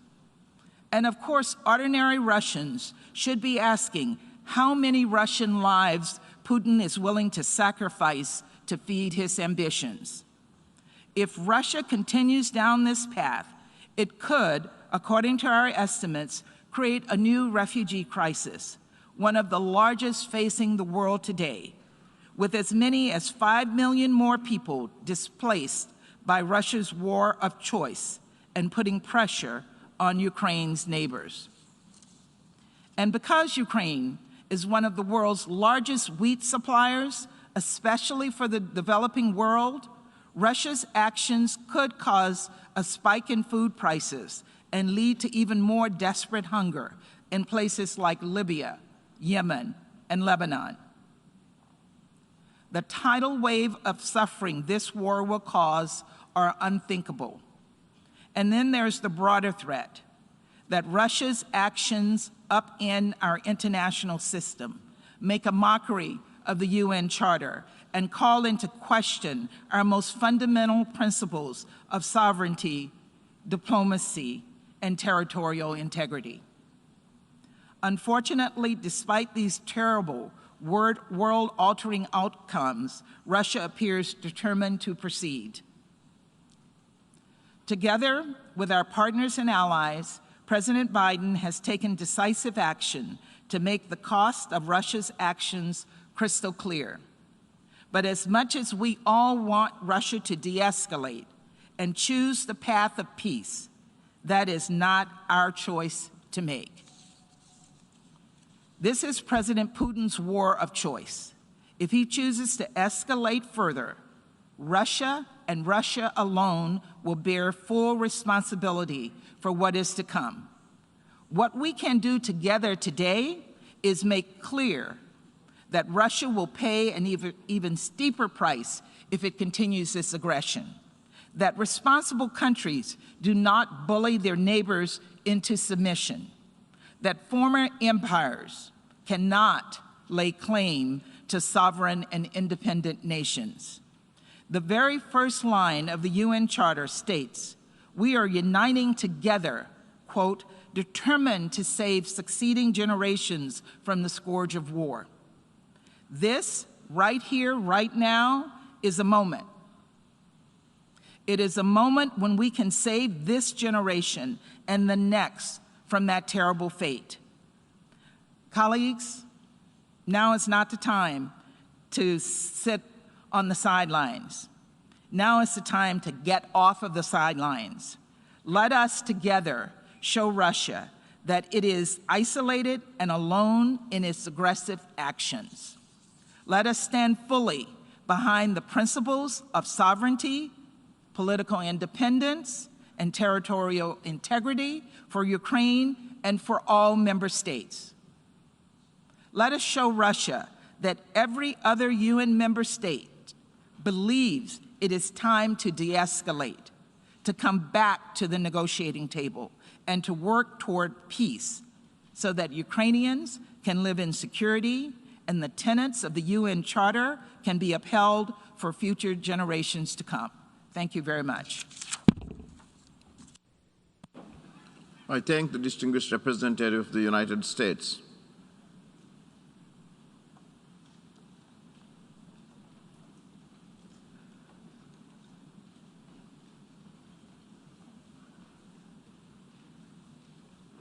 I now give the floor to the distinguished representative of Georgia.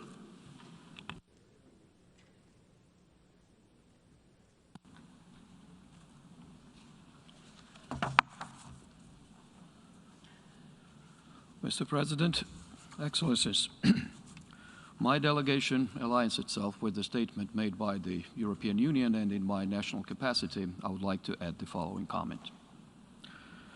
Last year, we celebrated 75th anniversary of the United Nations, which was created to save succeeding generations from the scourge of war. But today, our generation and this very United Nations and the rules-based order has come at a crucial juncture. How the events will unfold will define not only the future of security and stability in Europe, but of the entire international community.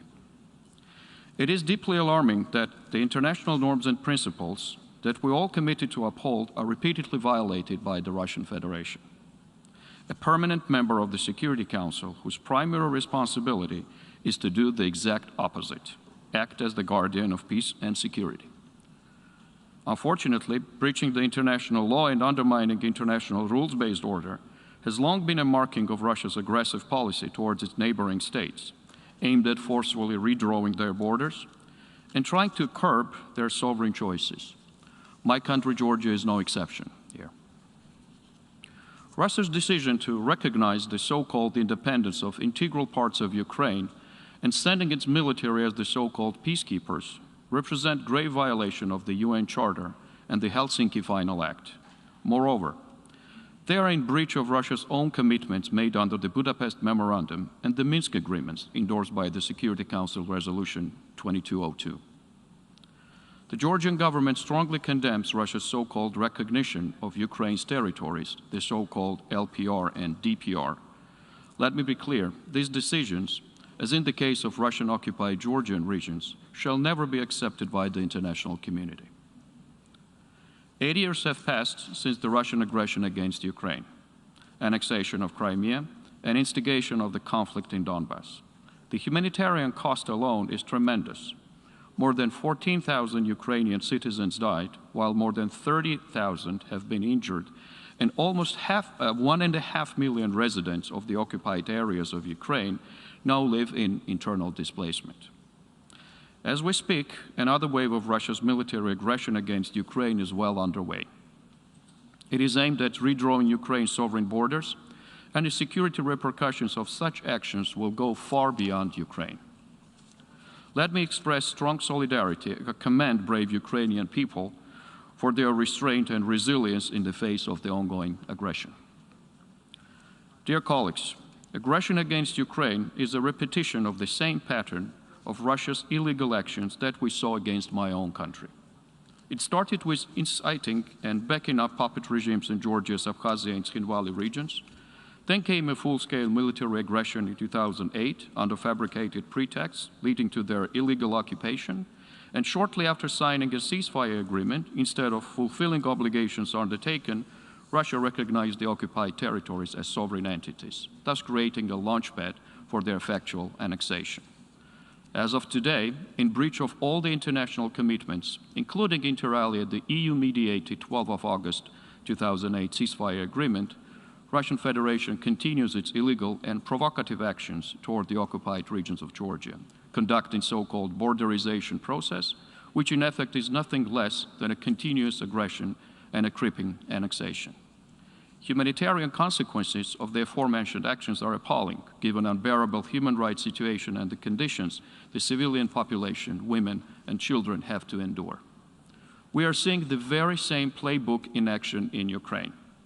This pattern of behavior brazenly undermines the entire international rules-based order, poses grave threat to regional and global peace and security, and are inconsistent with the ways how responsible states should act in the 21st century. It is no longer about Ukraine or Georgia or other countries neighboring Russia. Peace and security in Europe and beyond are at stake. Silence and acquiescence to land grabbing today is tantamount to a crime before the generations to come.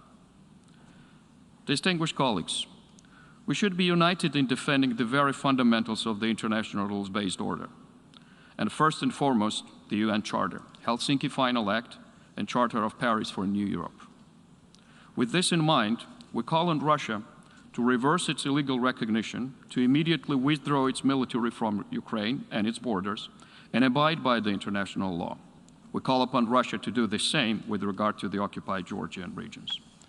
And in conclusion, Georgia strongly supports Ukraine's European and Euro-Atlantic aspirations and reiterates its unwavering support for the independence, sovereignty, and territorial integrity of Ukraine within its internationally recognized borders, including Crimea and Donbass, and Ukraine's navigational rights in its territorial waters. I thank you. I thank the distinguished representative of Georgia, and now I invite the distinguished representative of Turkey to take the floor.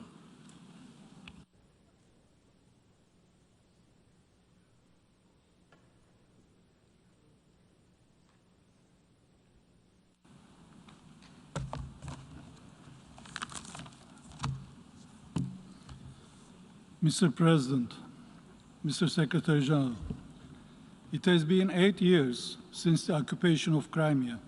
Since the first day, the international community has maintained a resolute position. We never recognized the illegal annexation. And we have always supported Ukraine's independence, territorial integrity, sovereignty, and political unity within its internationally recognized borders. This is our legal and moral obligation. Mr. President, today we face a new act of aggression, this time against another part of Ukrainian territory. This is totally unacceptable. We reject Russia's decision to recognize the so-called Donetsk and Luhansk republics and send in additional troops. It is illegal and illegitimate. It is in contravention of the Minsk agreements and constitutes a flagrant violation of Ukraine's political unity, sovereignty, and territorial integrity. Mr. President, we do not need, nor do we want, a new war in our region.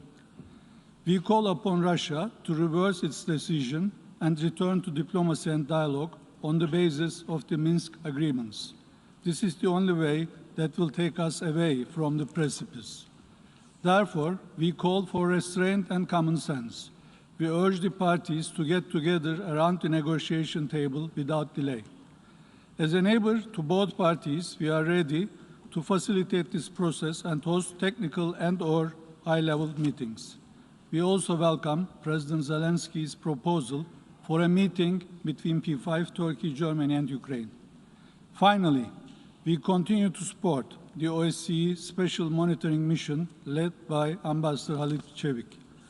Mr. President, I am obliged to repeat, today Ukraine, a founding member of the United Nations, is faced with yet another act of aggression, and the global community is faced with yet another threat to regional and international peace and security. But above all, this is an aggression against the fundamental principles of international law and the UN Charter. Make no mistake, we all need the rules-based international order. It is our duty as member states to defend legality. It is our obligation to ensure that conflicts are resolved through peaceful means. We must make sure that the founding principles of the UN are upheld. This is the only way to save ourselves from the scourge of war. Thank you, Mr. President.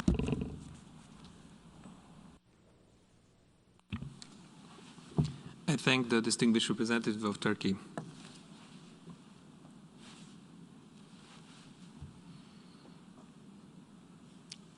And I will give the floor to the distinguished representative of Costa Rica.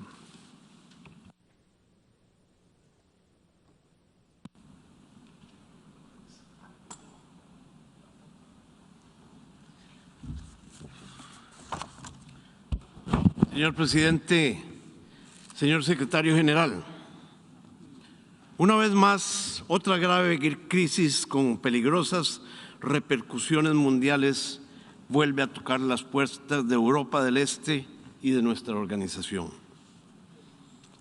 Al reconocer las regiones del Donetsk y del Luhansk como entidades independientes, la Federación de Rusia viola la soberanía y la integridad territorial de Ucrania. Transgrede la Carta de las Naciones Unidas, los acuerdos de Minsk y el Memorándum de Budapest, así como reiteradas resoluciones del Consejo de Seguridad y de esta Asamblea General, y muchos de los principios más sólidos del derecho internacional. Costa Rica condena tales acciones contrarias al derecho internacional y reitera que los hechos consumados, si bien pueden imponer realidades sobre el terreno, no generan derechos. permítanme hacer 4 reflexiones sobre la crisis actual. En primer lugar, debemos aceptar que la seguridad colectiva, para ser legítima, debe respetar el derecho internacional. La Carta de esta organización define claramente nuestros derechos y nuestros deberes. Su cumplimiento no es opcional, es obligatorio, porque incluso las naciones más grandes están sujetas a ese derecho internacional. Es obligatorio porque los miembros no electos del Consejo de Seguridad han de ser actores internacionales ejemplares, pues a ellos se les confía la paz y la seguridad en nombre del resto de la membresía. Como miembros no electos, tienen más obligaciones con el derecho internacional y con su respeto irrestricto.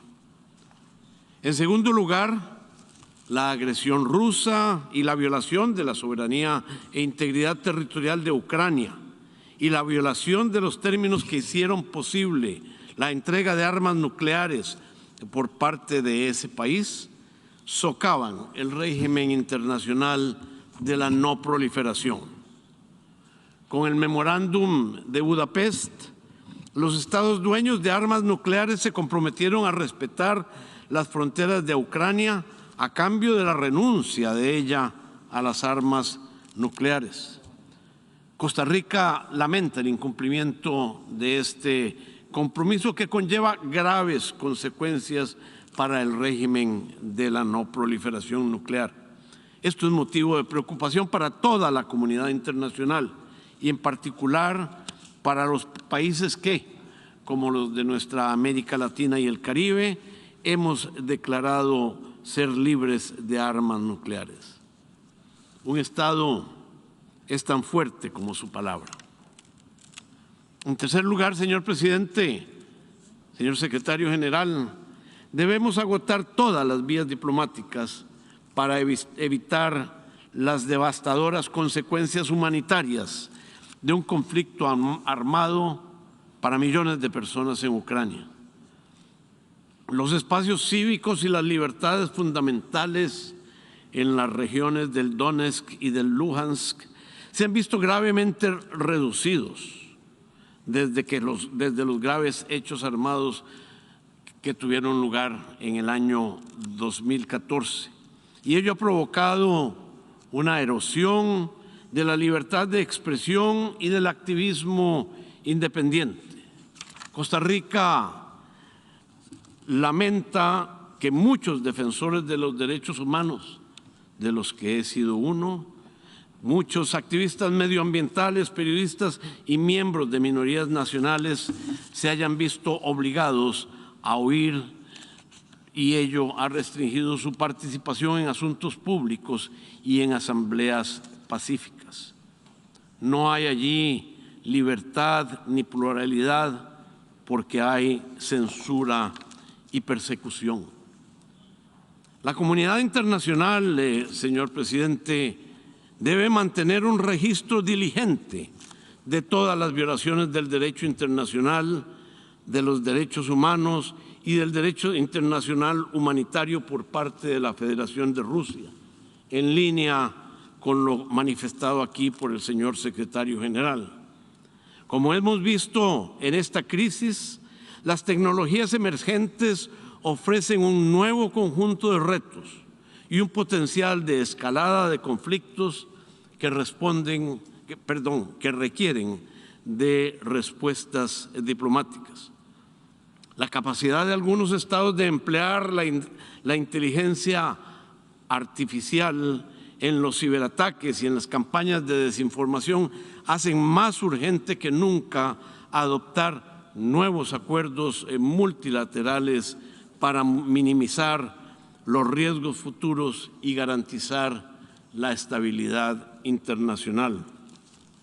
No permitamos que se haga del hábitat de millones de personas en Ucrania un campo experimental de nuevas y cruentas formas de violencia masiva. Ya esos tiempos pasaron. Y para que quede claro, cortar las redes eléctricas es violencia. La guerra psicológica es violencia. Una violencia que debe ser condenada con el mismo vigor que aplicamos a la violencia armada.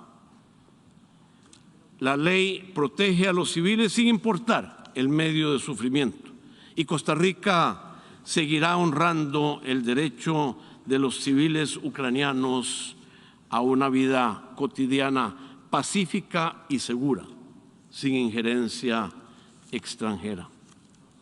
Para terminar, señor presidente, Costa Rica quiere recordar que a todos los estados que el camino hacia la construcción de la paz debe estar pavimentado con iniciativas centradas en las personas y lideradas por mujeres. Lejos de ser víctimas indefensas, las mujeres han estado en primera línea, llamando al cese de combates, abordando las causas profundas de los conflictos, y han estado también presentes en la construcción de la paz. La paz no será sostenible si no es inclusiva. Señor presidente, nuestras Naciones Unidas deben ser mucho más que un lugar que obligue a los estados a deponer las armas. Las Naciones Unidas deben ser un lugar en donde prevalezca el diálogo y nadie sienta la necesidad de levantar las armas. Muchas gracias. I thank the distinguished representative of Costa Rica.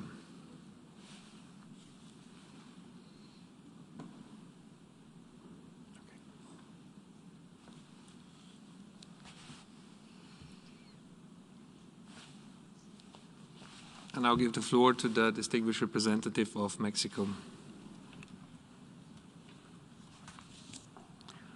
Señor presidente, señor secretario general, México acude a esta sesión dedicada a la situación en Ucrania con el ánimo de contribuir a mantener abiertas las vías del diálogo y de la diplomacia.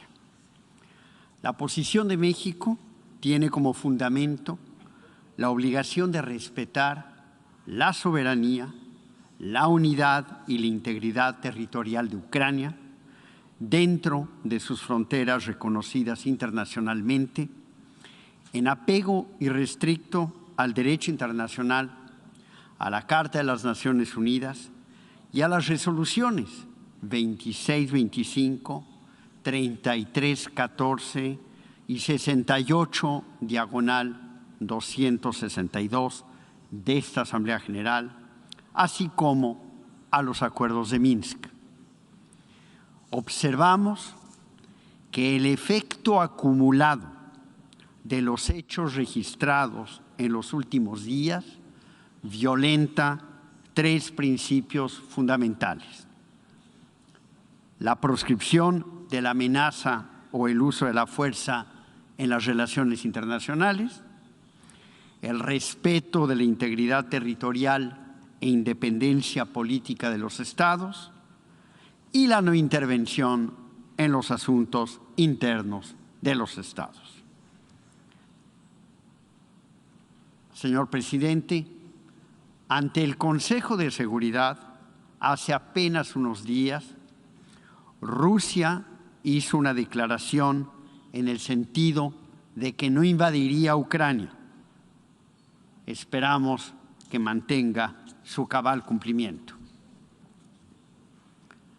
México coincide con las declaraciones del secretario general y respalda su llamado a una solución pacífica. La resolución 2202 de 2015 del Consejo de Seguridad, adoptada por unanimidad, constituye el único marco para resolver la situación en el este de Ucrania.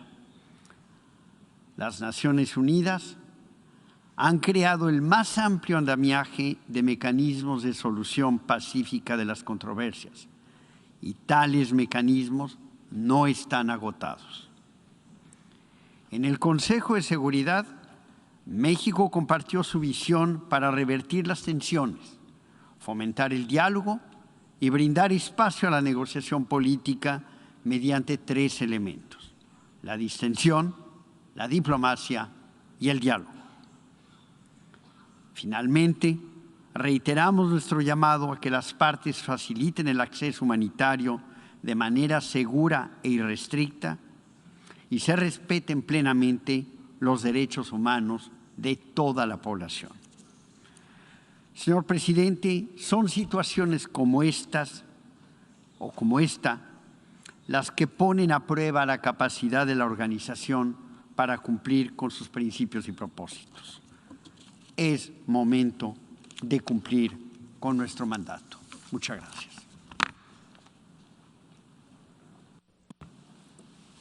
I thank the distinguished representative of Mexico.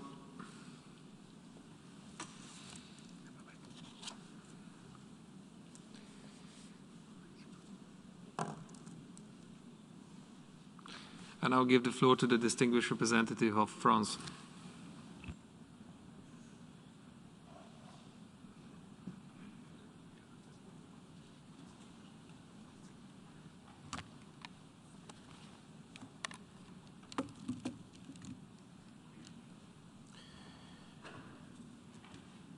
Monsieur le Président, la France condamne fermement la reconnaissance unilatérale par la Russie de l'indépendance des régions séparatistes de l'Est de l'Ukraine. Elle condamne aussi la décision de déployer l'armée russe dans ces territoires. Il s'agit d'une violation du droit international. Il s'agit d'une violation de la souveraineté et de l'intégrité territoriale de l'Ukraine, incompatible avec la Charte des Nations Unies, comme le secrétaire général l'a déclaré. Il s'agit d'un renoncement unilatéral de la Russie aux accords de Minsk, qu'elle avait pourtant signés et qui sont endossés par la résolution 2202 du Conseil de sécurité. Il s'agit également d'une violation claire des principes fondamentaux de l'OSCE consacrés dans l'acte final d'Helsinki et la Charte de Paris et sur lesquels repose la stabilité en Europe. Il s'agit enfin d'une remise en cause des engagements pris par le président Poutine au cours des derniers jours. La France est gravement préoccupée par la remise en cause de la légitimité de l'existence même de l'État ukrainien par les plus hautes autorités de l'État russe. La Russie a choisi la voie de la déstabilisation et de la confrontation en dépit des efforts incessants en faveur de la désescalade au cours des dernières semaines et des derniers jours, notamment de la part du président Macron en lien avec le chancelier Scholz. Nous appelons la Russie à revenir sur la décision de reconnaissance des entités séparatistes et à retirer ses forces de l'ensemble du territoire de l'Ukraine dans ses frontières internationalement reconnues. D'ici là, la France et ses partenaires de l'Union européenne prennent les mesures qui s'imposent, notamment contre les banques qui financent les opérations militaires russes dans ces territoires et pour prévenir le commerce avec les entités séparatistes. Dans le contexte des tensions élevées aux frontières de l'Ukraine provoquées par le renforcement de l'activité militaire russe et la multiplication des violations du cessez-le-feu le long de la ligne de contact ces derniers jours, cette nouvelle étape de déstabilisation de la part de la Russie fait peser une grave menace sur la sécurité européenne.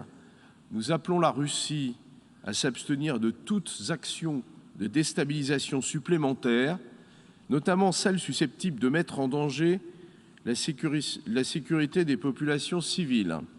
Nous condamnons l'usage d'armes lourdes et les bombardements indiscriminés de zones civiles qui constituent là encore des violations claires des accords de Minsk. La France salue la retenue dont l'Ukraine a fait preuve dans ces circonstances difficiles. Elle exprime toute sa solidarité avec le peuple et le gouvernement ukrainien. La France rappelle utilize these instruments available to them. One of them is the significant increase of humanitarian assistance to Ukraine under the circumstances. Second, we reminded the United Nations about our request of 2015 to consider launching a peace operation in Ukraine. And there is a way to do that without the UN Security Council decision based on the UN General Assembly resolution. So I'm certain that if there is a will, there is a way.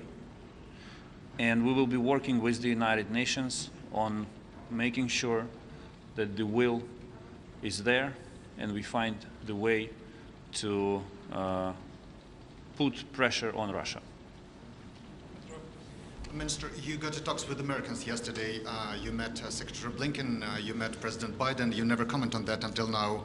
Could you tell what is the main message you got from Americans?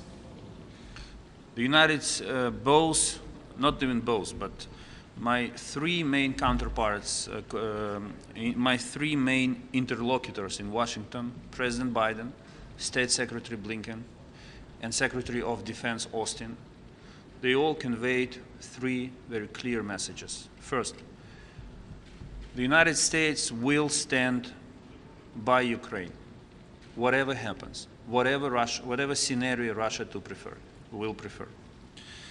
Second, the United States will continue to provide Ukraine with defensive weapons to further build our capacity to defend our country.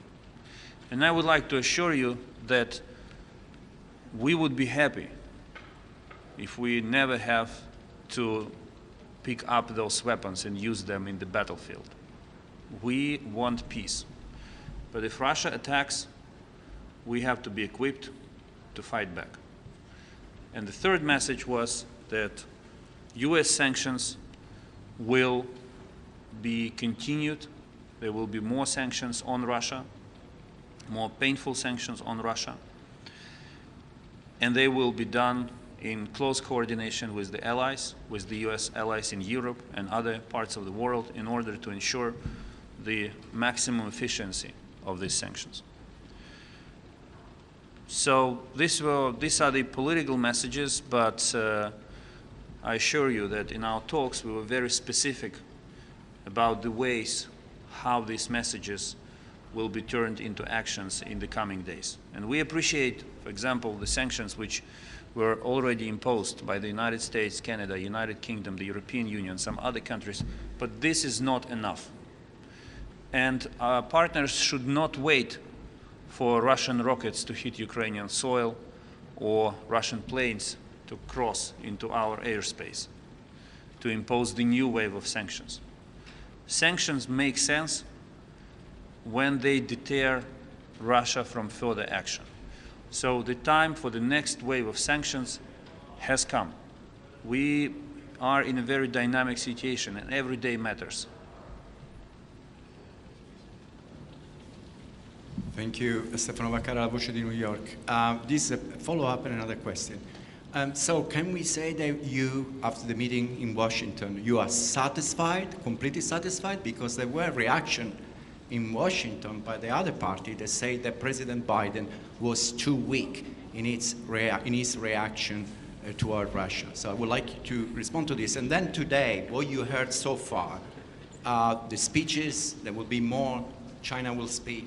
Are you satisfied, the reaction? Is Russia isolated enough in this building at the moment? I will be satisfied when the last Russian soldier withdraws from Ukrainian territory. Until it doesn't happen, I cannot be fully satisfied. But what we saw yesterday and the day before in Washington, in London, in Brussels, in Ottawa, was a clear demonstration that, that our partners understand clearly one simple fact. This is not only an attack on Ukraine. This is an attack on the existing world order. And the fact that they imposed the first wave of sanctions is appreciated. The decision of the German government to hold Nord Stream 2 is appreciated, but this is not enough to stop Putin. And this is why the message that I received yesterday in Washington, that what was already done is not the end of story, and more actions will be taken. And we will be looking forward to it. And my message is simple, that do not wait too long. You have to act now. Literally every day, decisions have to be adopted.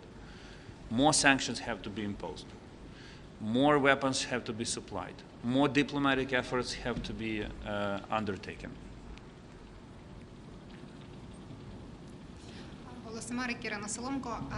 Mr. Minister, I would like to come back to UN topic actually, because since we're here. You already mentioned about the tools, practical tools that can be implemented by UN to help Ukraine. Can you be more specific about deadlines, about conditions when we can talk about, like, for example, strengths of humanitarian aid to Ukraine, or like peacekeeping missions that actually everybody is expected to see? Thank you. Again, deadline for every action aimed at preventing the war is now.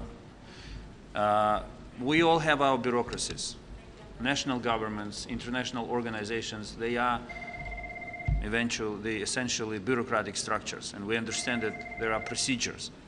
So the sooner these procedures are launched, the better it is. The situation deteriorates every day, and no one can allow waiting until it's too late. As foreign minister, I do my best to avoid a situation when the world reacts to the war only after Ukrainian blood will be spilled. I do not want my compatriots to pay their lives and sufferings for the reluctance, for the cautiousness, for the inability to act by other governments or international organizations. This is why I'm saying clearly here in the United Nations, and I said it yesterday in Washington, we appreciate what has been done, but this is not enough. More needs to be done as soon as possible. Foreign Minister, thank you so much for this availability. My question goes to the message that the Russian ambassador gave. At the end of his speech, he said that the Russian military will be in charge of peacekeeping, and they will not be softy with the violators. What can you say about that type of message, especially after the Secretary General was very clear about his concern of the use of the word peacekeeping to refer to the Russian military on the Donbas area? I think the Secretary General should come out and say a very simple thing. Russia must stop abusing the word peacekeepers and the concept of peacekeeping enshrined in the United Nations Charter. This is exactly what we are talking about. Russia tries to replace the UN with itself. They want to have a free hand to decide how to maintain peace, the way they want to maintain peace. And usually when they say that we want to maintain peace, they speak about another act of aggression. And the use of the word peacekeepers may work for Russian audience, but it shouldn't mislead the world.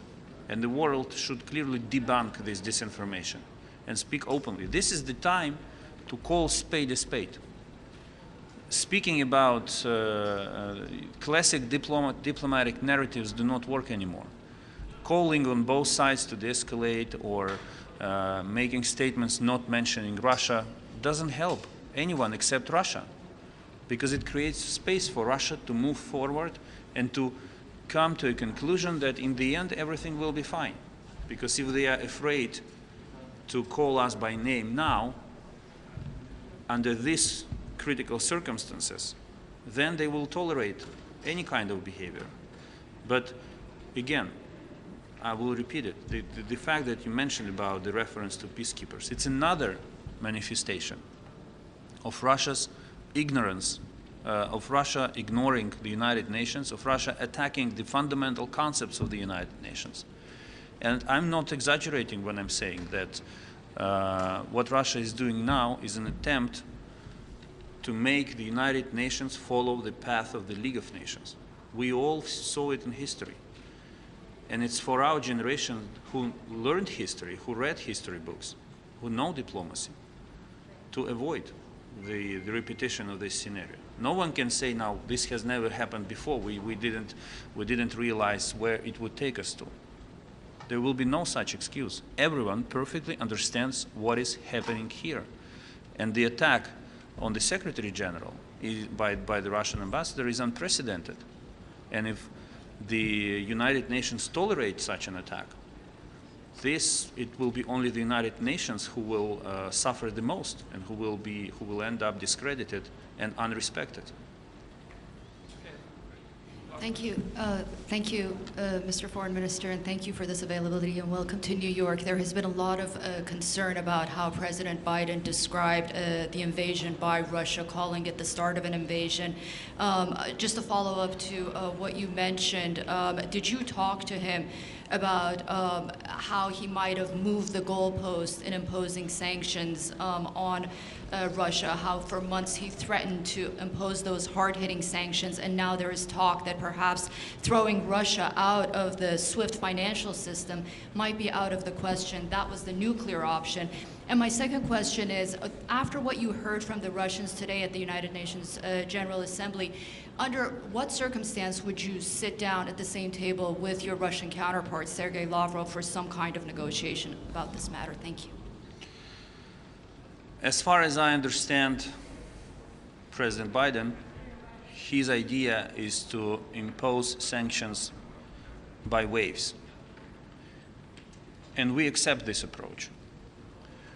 But what I said to the President yesterday, what I said to other interlocutors and during my meetings here in the United Nations, is that these waves should come one after another. Again, we appreciate decisions already taken, but they're not enough to prevent Russia from changing their mind, to prevent President Putin from changing their mind. This is not enough. And we should not allow Russia the slightest possibility to think that the unbearable sanctions which were promised to them will be bearable. Now, on Minister Lavrov,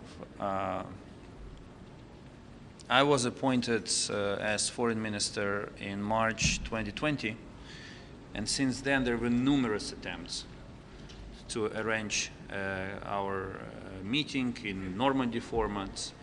I reach out to speak bilaterally on the phone to him, but he never picks up the phone.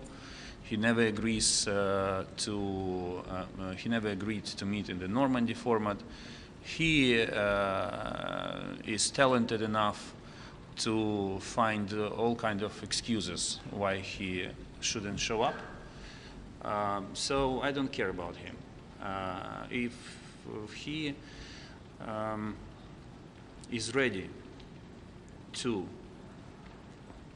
convince President Putin to stop this madness, we are ready to sit down. I'm open. If he just follows if he just reinforces the narratives of President Putin and chooses war to diplomacy, that's his choice. That's his choice. And he will pay for that. Hello, I'm Kaori Yoshida from Nikkei, Japanese business news. Japan, along with some Western nations, have imposed sanctions on Russia over Ukraine. There are a lot of Japanese media here today. Could we get a reaction from you on these movements and for the announcement of potential additional sanctions by Japan? We expect a stronger reaction by Japan and a stronger action by Japan for a number of reasons which I'm not going to elaborate on today. I believe Japan must be vitally interested in not allowing Russia to crush the existing world order based on rules, and not to demonstrate by its example to others that this is a path of success. And the one who dares eventually succeeds. And these are the global consequences of the Russian aggression against Ukraine. Because if we are not able to defend very simple fundamental principles in Europe, it means that we are not able to defend them in any other part of the world. So a stronger reaction by Japan is most welcome. And I understand that some countries may think this is not our fight. We have to wait and see how it ends up. Some believe that we have excellent relations with Russia. Why should we put them at stake? But this is not about Ukraine. This is really about the destruction of the world order. And every nation who has this kind of considerations should understand simple fact. Now Russia tries to behave nicely to them, to keep them under control and avoid additional pressure coming from new corners. But if Russia succeeds, the next step for Russia will be to build their relations with those countries from a dominant position, because they will demonstrate that this is what we are capable to do, and this is where we are capable, we can be successful. So every country should be mindful of that consequence.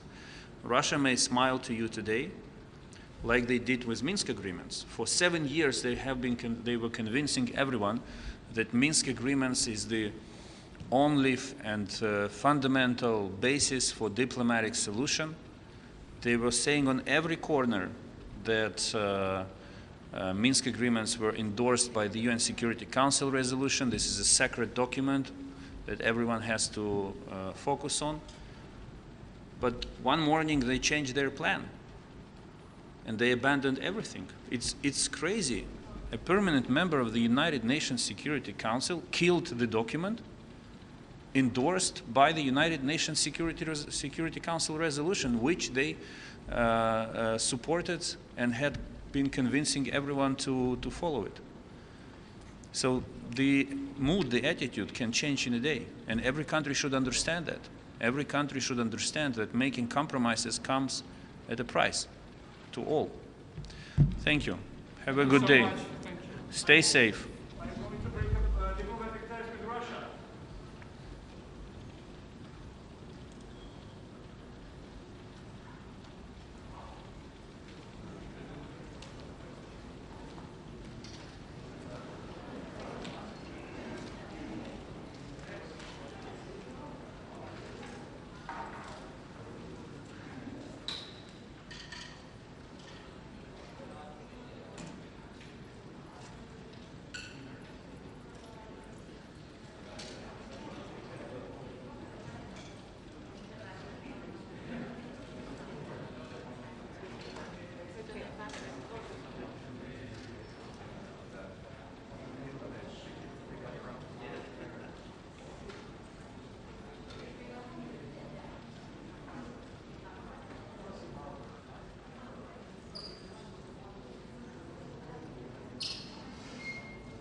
Ahora sí, como debe ser.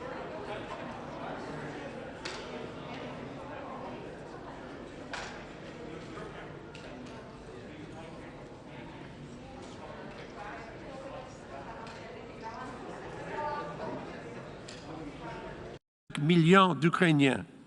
De nombreux autres Ukrainiens ont besoin d'aide humanitaire. Nous sommes maintenant sur le seuil d'une situation encore plus dévastatrice et malgré ces dénégations, sa campagne de désinformation, ses fabrications, ses mensonges et sa propagande, la Russie doit accepter la responsabilité des pertes des vies humaines, de la destruction de la paix et du chaos qu'elle a créé.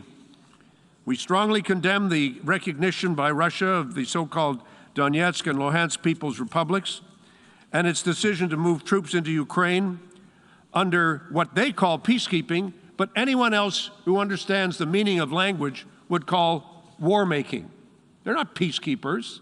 They're soldiers who are there to invade. Their actions violate several treaties and international agreements to which Russia is a signatory, including the Budapest Accords, the Minsk Agreements, and of course the Charter. These come with obligations that Russia is clearly rejecting. As demonstrated today, Canada and the international community are united and steadfast in our support for Ukraine and for its people. We're implementing responsive measures, including economic sanctions. If Russia further escalates, we will follow with more severe measures. Russia and its acolytes can spin and can contort all they want, but the violations of international law are theirs. The loss of life, the wounding, the pain, the suffering are all their responsibilities. As it's been said, this is President Putin's choice. We shall respond to any further violations of the UN Charter collectively with our allies and with great determination. It is never too late to stop. It's never too late to make a turn to diplomacy, to dialogue, and to negotiation. Together with our partners in Europe, in NATO and the OSCE, Canada has made it very clear, and I repeat today, we are prepared to talk directly about mutual reductions in threats to the peace of Europe, to ensure peace, prosperity, and progress for all peoples living in this region that has, in this past century, known too much hardship, too much tragedy, too much loss of life. We are steadfast in our commitment to Ukraine's sovereignty, territorial integrity, and independence. It's clear that the Russian Federation's actions directly threaten this sovereignty, this territorial integrity of Ukraine, and undermine the entire rules-based international order. Russia's hostile actions have to stop. Ukraine is not a mistake. Ukraine is a sovereign nation. Its autonomy must be respected and its territorial integrity restored. It is a solemn and considered decision of a people who have sought freedom and prosperity on their own terms. Most of us have referred to President Putin's speech of Monday. I noticed that my colleague from the Russian Federation did not. But in that speech, it's clear he denied the existence of the other. And when he did that, he made it apparent to the whole world that this is not about NATO. This is not about the European Union. This is about the existence and the right to existence of a member state of this organization. Mr. President, each and every member state that is here, we all, each and every one of us, has an obligation to uphold the territorial integrity of other states, to oppose invasions, and to insist on the peaceful resolution of disputes. That's what we've all signed up for. We didn't sign up for it just for ourselves. We didn't say this applies to us, but it doesn't apply to anyone else.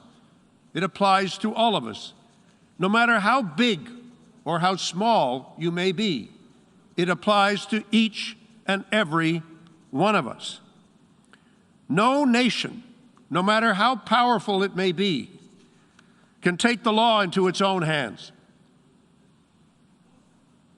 No nation has the right to use its might to destroy everyone else's rights. Speaking as a proud Canadian, I can say we worked for peace with justice in Korea. We worked hard during the Suez Crisis in 1956. And again, when we said there was no legal basis for the invasion of Iraq in 2003. These were not easy decisions. They were not necessarily popular in all quarters, or even among some of our allies. But they were based on a powerful belief in law, in rules, in common decency, and in multilateralism that is now embedded in our bones. We need to remember that invasion and war bring with them terrible losses and terrible hardships. There is no cause for celebration and triumph in these wars. There's only the squalor, the poverty, and the heartache of irreparable loss. There's been much talk about legacies. Let's be clear.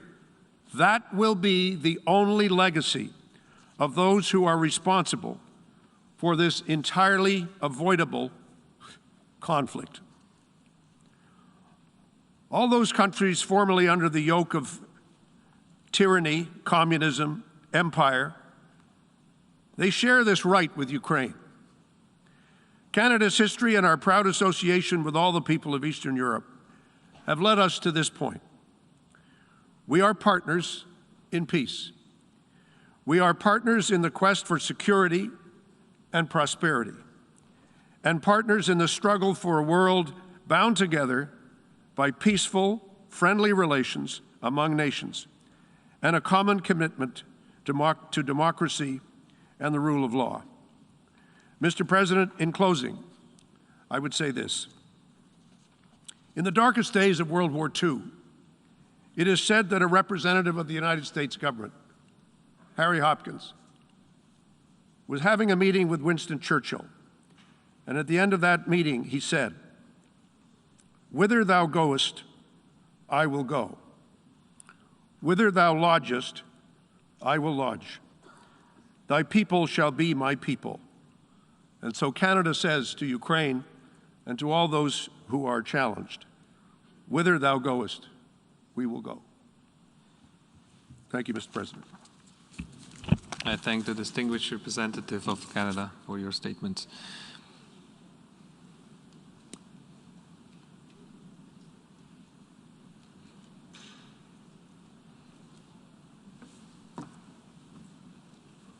And I'll give the floor to the distinguished representative of Poland.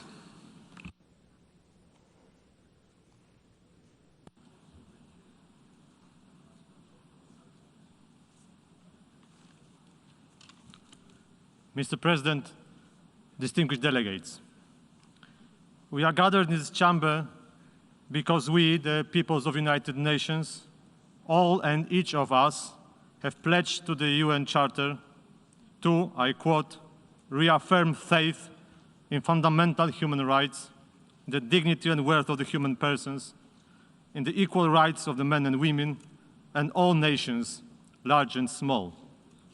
And as Secretary General rightly said, UN Charter is not a la carte menu. We are gathered in this chamber today to preserve these ideals and to protect the positive developments in the world's history that occurred during the 77 years of our organization has existed. Nobody should be allowed to reverse the course of the history and to question our common achievements. There is no return to the world from before the United Nations, the world of imperialism, colonialism, and the superiority of one country over another. And yet today, sadly enough, we are witness of such actions against Ukraine, with Russia openly questioning the right of a statehood of a fellow member state. Russia's recent actions have further compounded the deteriorating human rights and humanitarian situation in non-government controlled territories of Crimea and eastern Ukraine. Reported widespread cases of arbitrary detentions, torture and ill treatment of detainees, as well as a violation of human freedoms, fundamental rights, and these areas are extremely worrying. It seems like we have been driven to the very brink of a major security crisis whose scale might be unprecedented of proportion. In this situation, we cannot and we will not remain silent. Poland calls today for every member state of this respected organization to clearly reiterate the commitment to operate within the letter and the spirit of the Charter of the United Nations.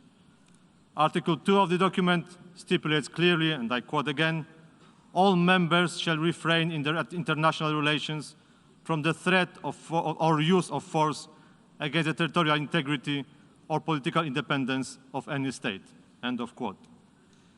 There is no place for indifference here. We call all in each member state to strongly condemn all acts of aggression and continuing policies of fait accompli pursued by Russia. This aggression must stop, and Russian forces must be withdrawn. We must assertively deplore such manifestations of neo-imperialism and possessiveness. Having learned from our history, Poland stands with those who choose freedom over bondage, the rules of international law over brutal force, and peace over conflict. Therefore, we shall continue to firmly stand by our neighbors, Ukraine and its people. We support Ukrainian sovereignty and territorial integrity within its internationally recognized borders. We strongly believe in the right of every state to pursue its own foreign policy, including the freedom of choice of alliances and partnership. Distinguished delegates, the world would be better, a safer place, if all countries respected the fundamental rights of fellow member states. Today, we cry out, stop denying them to Ukraine, and stop denying them in so many other troubled places around the world. Despite recent setbacks, Poland believes in diplomacy as a mediation being the only path of peaceful resolution of conflicts. Therefore, as the current chairmanship in office of the Organization of Security and Cooperation in Europe, we have proposed to launch a new initiative called Renewed European Security Dialogue. We offer our good services to make it a success. Distinguished delegates, Mr. President, history has not ended. Let's move it forward together. Let's not allow any old resentments or past frustrations to hold you back. Большое спасибо. Thank you very much. I thank the distinguished representative of Poland.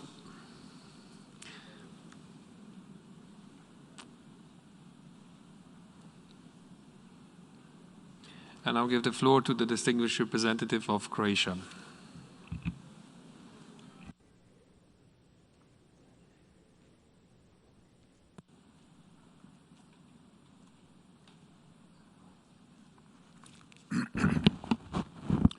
Mr. President, Croatia aligns itself with the statement delivered by the European Union, and I will make a few additional remarks in my national capacity. Croatia reaffirms unwavering support to the independence, sovereignty, and territorial integrity of Ukraine within its internationally recognized borders. In this spirit, we echo Secretary General's statement on Ukraine on Monday and yesterday. We reject Russia's decision to recognize the self-proclaimed regions of Donetsk and Luhansk as an act in clear violation of international law, from the UN Charter to the Minsk agreements. This regrettable step is gravely undermining efforts for a diplomatic solution to the crisis.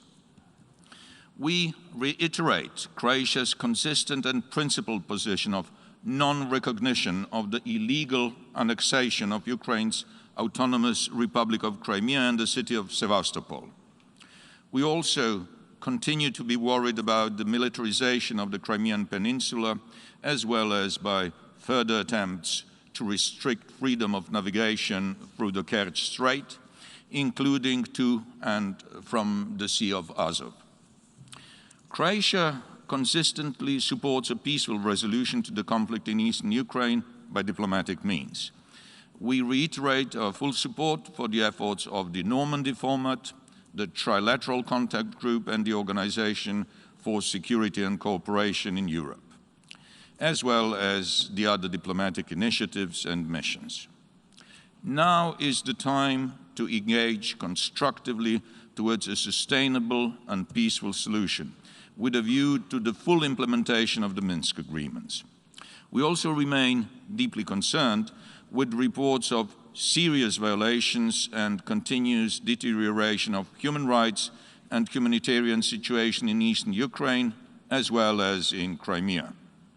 We continue to support critical protection, monitoring, reporting, and advocacy work of the UN High Representative for Human Rights and the UN Human Rights Monitoring Mission in Ukraine.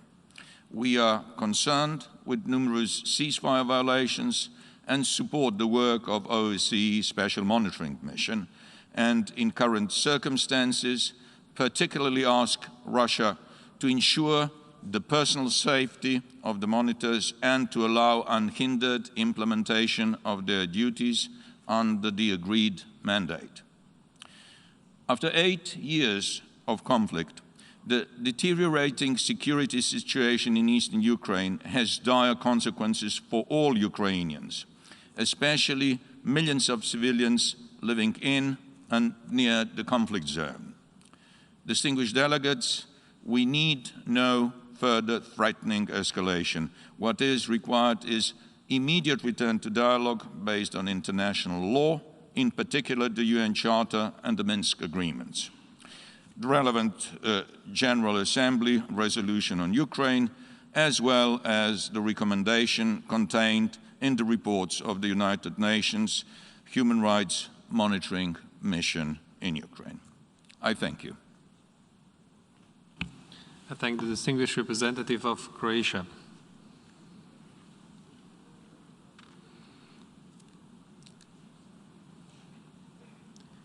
And I will give the floor to the distinguished representative of Netherlands.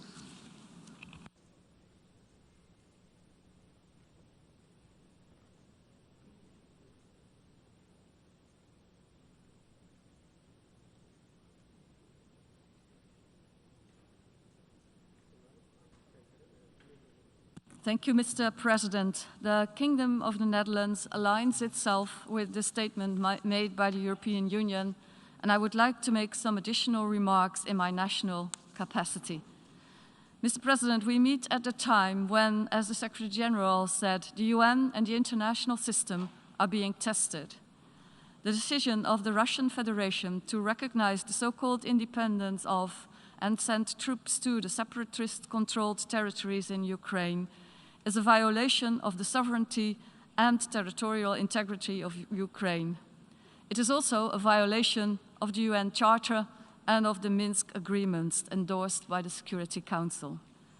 We can only see these actions by Russia as a deliberate choice to further escalate an already volatile situation. The Netherlands strongly condemns these acts and has responded firmly in close coordination with our partners. Any further escalation will be met with a similarly firm response. We call on Russia to reverse its illegal decisions, to immediately withdraw its troops, and to engage seriously and in good faith in dialogue with Ukraine to find a diplomatic solution. Mr. President, unfortunately, this is not a new situation. Russian violation of international law in Ukraine already started 8 years ago. The illegal annexation of Crimea and the ongoing destabilizing role of Russia in Donbass go directly against Article 2, as just quoted by the Permanent Representative of Canada. Like many others, I therefore reiterate my country's strong commitment to the sovereignty political independence, unity, and territorial integrity of Ukraine within its international recognized borders, so including Crimea and its adjacent waters. Mr. President, the events of the past 8 years have already come at considerable cost for the affected population. As the Secretary General said, in a situation of conflict, it is the citizens that suffer first and suffer most. We therefore thank the Secretary General and all UN agencies for their continuous support to the people through its humanitarian operations and human rights efforts. We also thank the OSCE Special Monitoring Mission for the indispensable work of their monitors. As the OHCHR reports clearly show, the human rights situation on the illegally occupied Crimean Peninsula and in the non-government controlled areas in eastern Ukraine remains deeply concerning. Residents of the peninsula face systematic restrictions of fundamental freedoms, such as freedom of expression, religion or belief and association, and the right to peaceful assembly. The Kingdom of the Netherlands urgently calls on Russia to respect the human rights on the Crimean Peninsula and to allow full access for human rights monitors. Mr. President, when talking about the occupied territories in Ukraine, I cannot but touch upon flight MH17 that was shot down over the east of Ukraine on the 17th of July 2014. This terrible tragedy caused the death of 298 innocent civilians from 17 different countries, including 196 of my own compatriots. Since that day, the Netherlands has, together with many international partners, called for truth, justice, and accountability. This is what the victims and their next of kin deserve. The start in March 2020 of the criminal trial has been a very important step towards finding the truth, establishing justice, and holding those responsible to account. At the same time, the criminal investigation continues, and we call upon all countries, including Russia, to fully cooperate with this investigation in line with UN Security Council Resolution 2166. Let me end by reiterating that sustainable peace and stability in the region will only be possible if the Russian Federation moves away from the current path of escalation by fully respecting the sovereignty and territorial integrity of Ukraine and returning to the path of dialogue and negotiations. I thank you, Mr. President. I thank the distinguished representative of Netherlands.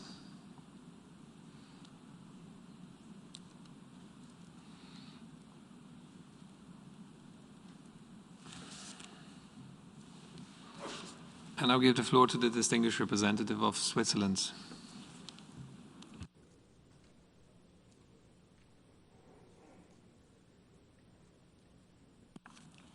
Monsieur le Président, chers collègues, par la Charte des Nations Unies, nous, États membres, nous sommes engagés à pratiquer la tolérance, à vivre en paix l'un avec l'autre dans un esprit de bon voisinage et à unir nos forces pour maintenir la paix et la sécurité internationale.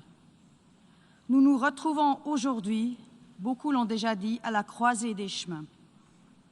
Ou pour reprendre les mots du secrétaire général, les principes de la Charte ne constituent pas un menu à la carte. Nous devons tous les appliquer, à tout moment et dans leur ensemble.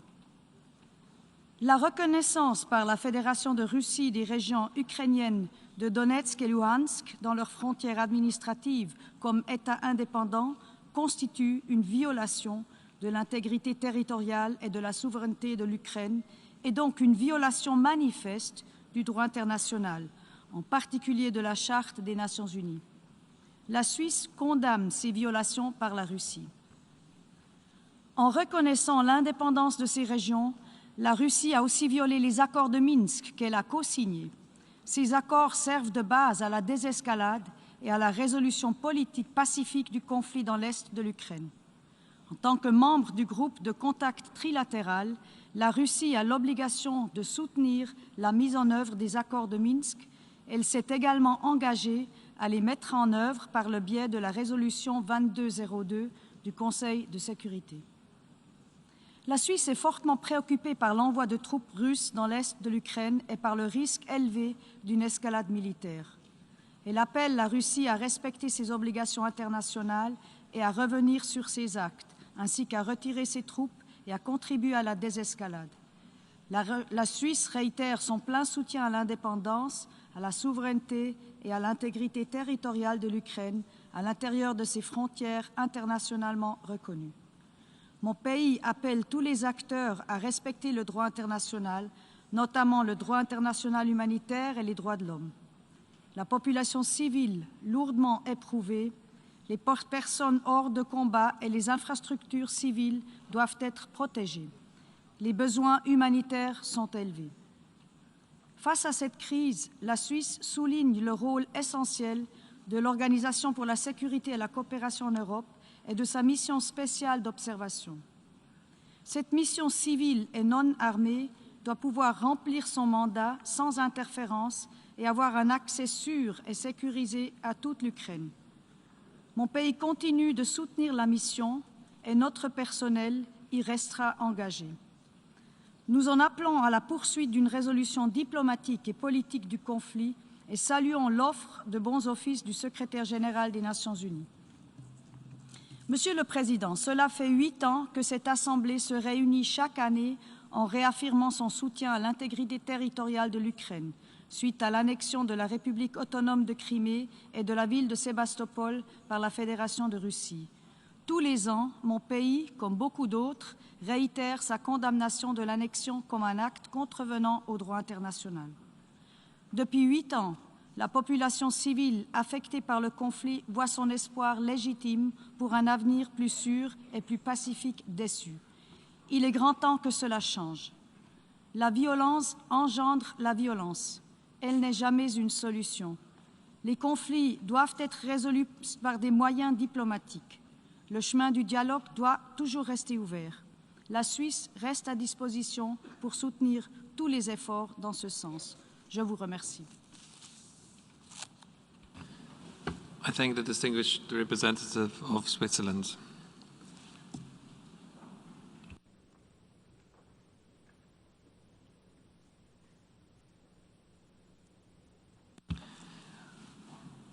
I now give the floor to the distinguished representative of China.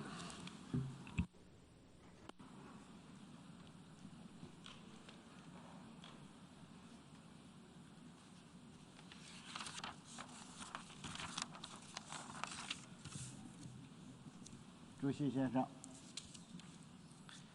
中方对乌克兰局势的演变表示关注。中国关于维护各国主权和领土完整的立场是一贯的。联合国宪章的宗旨和原则也应当得到共同维护。同时，我们注意到，乌克兰问题有着复杂的历史经纬和现实因素，演变至今是一系列因素共同作用的结果。当前形势下，有关各方都要保持克制，避免任何可能加剧紧张局势的行动。中方呼吁各方认识到落实安全不可分割原则的重要性，继续开展对话协商，在平等和相互尊重的基础上，继续通过和平方式寻求解决彼此关切的合理方案。我们欢迎并鼓励一切致力于推动外交解决的努力。谢谢你，主席先生。I thank the distinguished representative of China.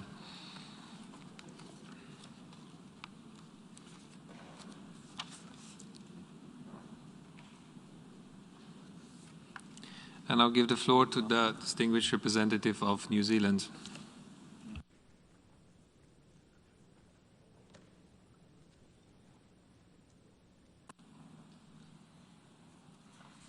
Mr. President, colleagues, Today's annual UN General Assembly debate on Ukraine takes place at a critical time for Ukraine, for Europe, and for our international community. Consistent with the UN Charter and as members of the General Assembly, it is our responsibility to do all that we can do to avoid the deadly consequences of war. We know only too well that the cost of conflict falls on civilians, with a disproportionate burden carried by women, children, and the elderly. Death, injury, displacement, loss of critical infrastructure, reduced access to healthcare and education, and the curtailment of human rights and freedoms. This is why New Zealand stands so strongly opposed to Russia's deliberate and provocative actions taken in the last few days.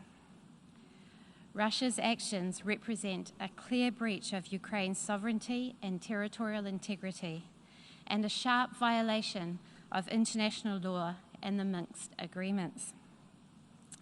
New Zealand strongly supports the sovereign right of any state to determine its own future, including in terms of its security relationships. We have been consistent in expressing our strong support for Ukraine's territorial integrity and sovereignty and international diplomatic efforts to find a peaceful solution. There is no basis under international law for the recognition of the self-proclaimed Donetsk People's Republic and Luhansk People's Republic. Their recognition by Russia and the deployment of Russian troops into the Donetsk and Luhansk regions undermines diplomatic efforts towards a de-escalation of the crisis between Russia and Ukraine. New Zealand is deeply concerned that this is a calculated act by Russia to create a pretext for an invasion of Ukraine. Everyone in this chamber knows that a military invasion is an act of aggression and a violation of one of the most fundamental principles of international law. We join the Secretary-General in being deeply concerned about the perversion of the concept of peacekeeping. We agree that when troops of one country enter the territory of another country without its consent, they are not peacekeepers at all. Recent increases in ceasefire violations and civilian casualties in the conflict zones in the Donbas region are of great concern. Human rights violations in territory controlled by the self-proclaimed republics and in Russian-occupied Crimea are very troubling. New Zealand joins the international community in calling for human rights violations in the Donbas region to cease. We encourage Russia, Ukraine, and other parties to intensify dialogue, including through a return to the Normandy format, with a focus on bringing an urgent de-escalation of tension. We call on Russia and all parties to respect international humanitarian law. And we call on Russia to commit to dialogue to resolve its security concerns, to act in the interests of peace and the principles of the United Nations, and to act consistently with its responsibilities as a permanent member of the United Nations Security Council. Russia's continued efforts to undermine the sovereignty and territorial integrity of Ukraine represent one of the most significant risks to international peace and security for decades. The impacts of such a conflict will not be confined to Europe. It will further destabilize the international community at a time when geostrategic uncertainty is already high. The international rules system is under pressure, and the global economy remains fragile, all compounded by the impacts of the COVID-19 pandemic. This is a dangerous time. We are at a critical juncture. but it is one where we believe that diplomacy must prevail in preventing a conflict that would have tragic consequences for Ukraine, for Europe, for Russia, and for the world.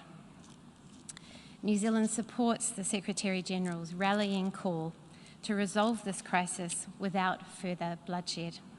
We stand ready to support international diplomatic efforts to de-escalate the crisis in Ukraine in any way we can. Thank you. I thank the distinguished representative of New Zealand.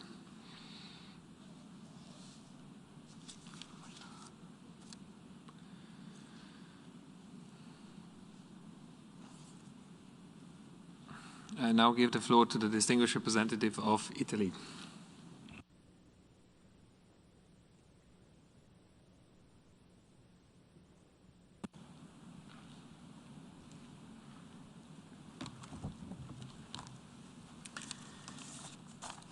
Mr. President, Italy aligns itself with the statement of the European Union and wishes to add the following remarks of its own.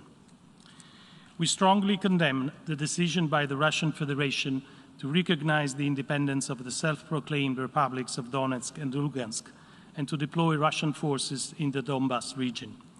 These acts are unacceptable violations of Ukraine's democratic sovereignty and territorial integrity, are inconsistent with the principles of the Charter of the United Nations, and contradict the Minsk agreements endorsed by the Security Council and of which the Russian Federation is a signatory party.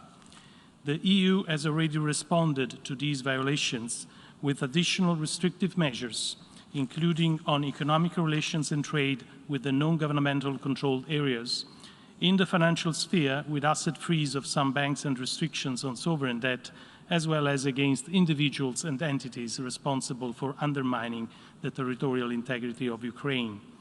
In line with UN General Assembly Resolution 68/262, Italy also reaffirms its non-recognition of the illegal annexation of the Crimea Peninsula and reiterates its unwavering support and commitment to Ukraine's independence, sovereignty, and territorial integrity within its internationally recognized borders. This position has been stated by Italy also in its capacity as the current presidency of the Council of Europe. We call on Russia to reconsider its decisions to de-escalate tensions, to withdraw military forces from Ukraine's territory, and to fully abide by its international commitments. As the Secretary General, whose efforts we appreciate, pointed out yesterday and today, we need de-escalation now, and now is the time to return to negotiations.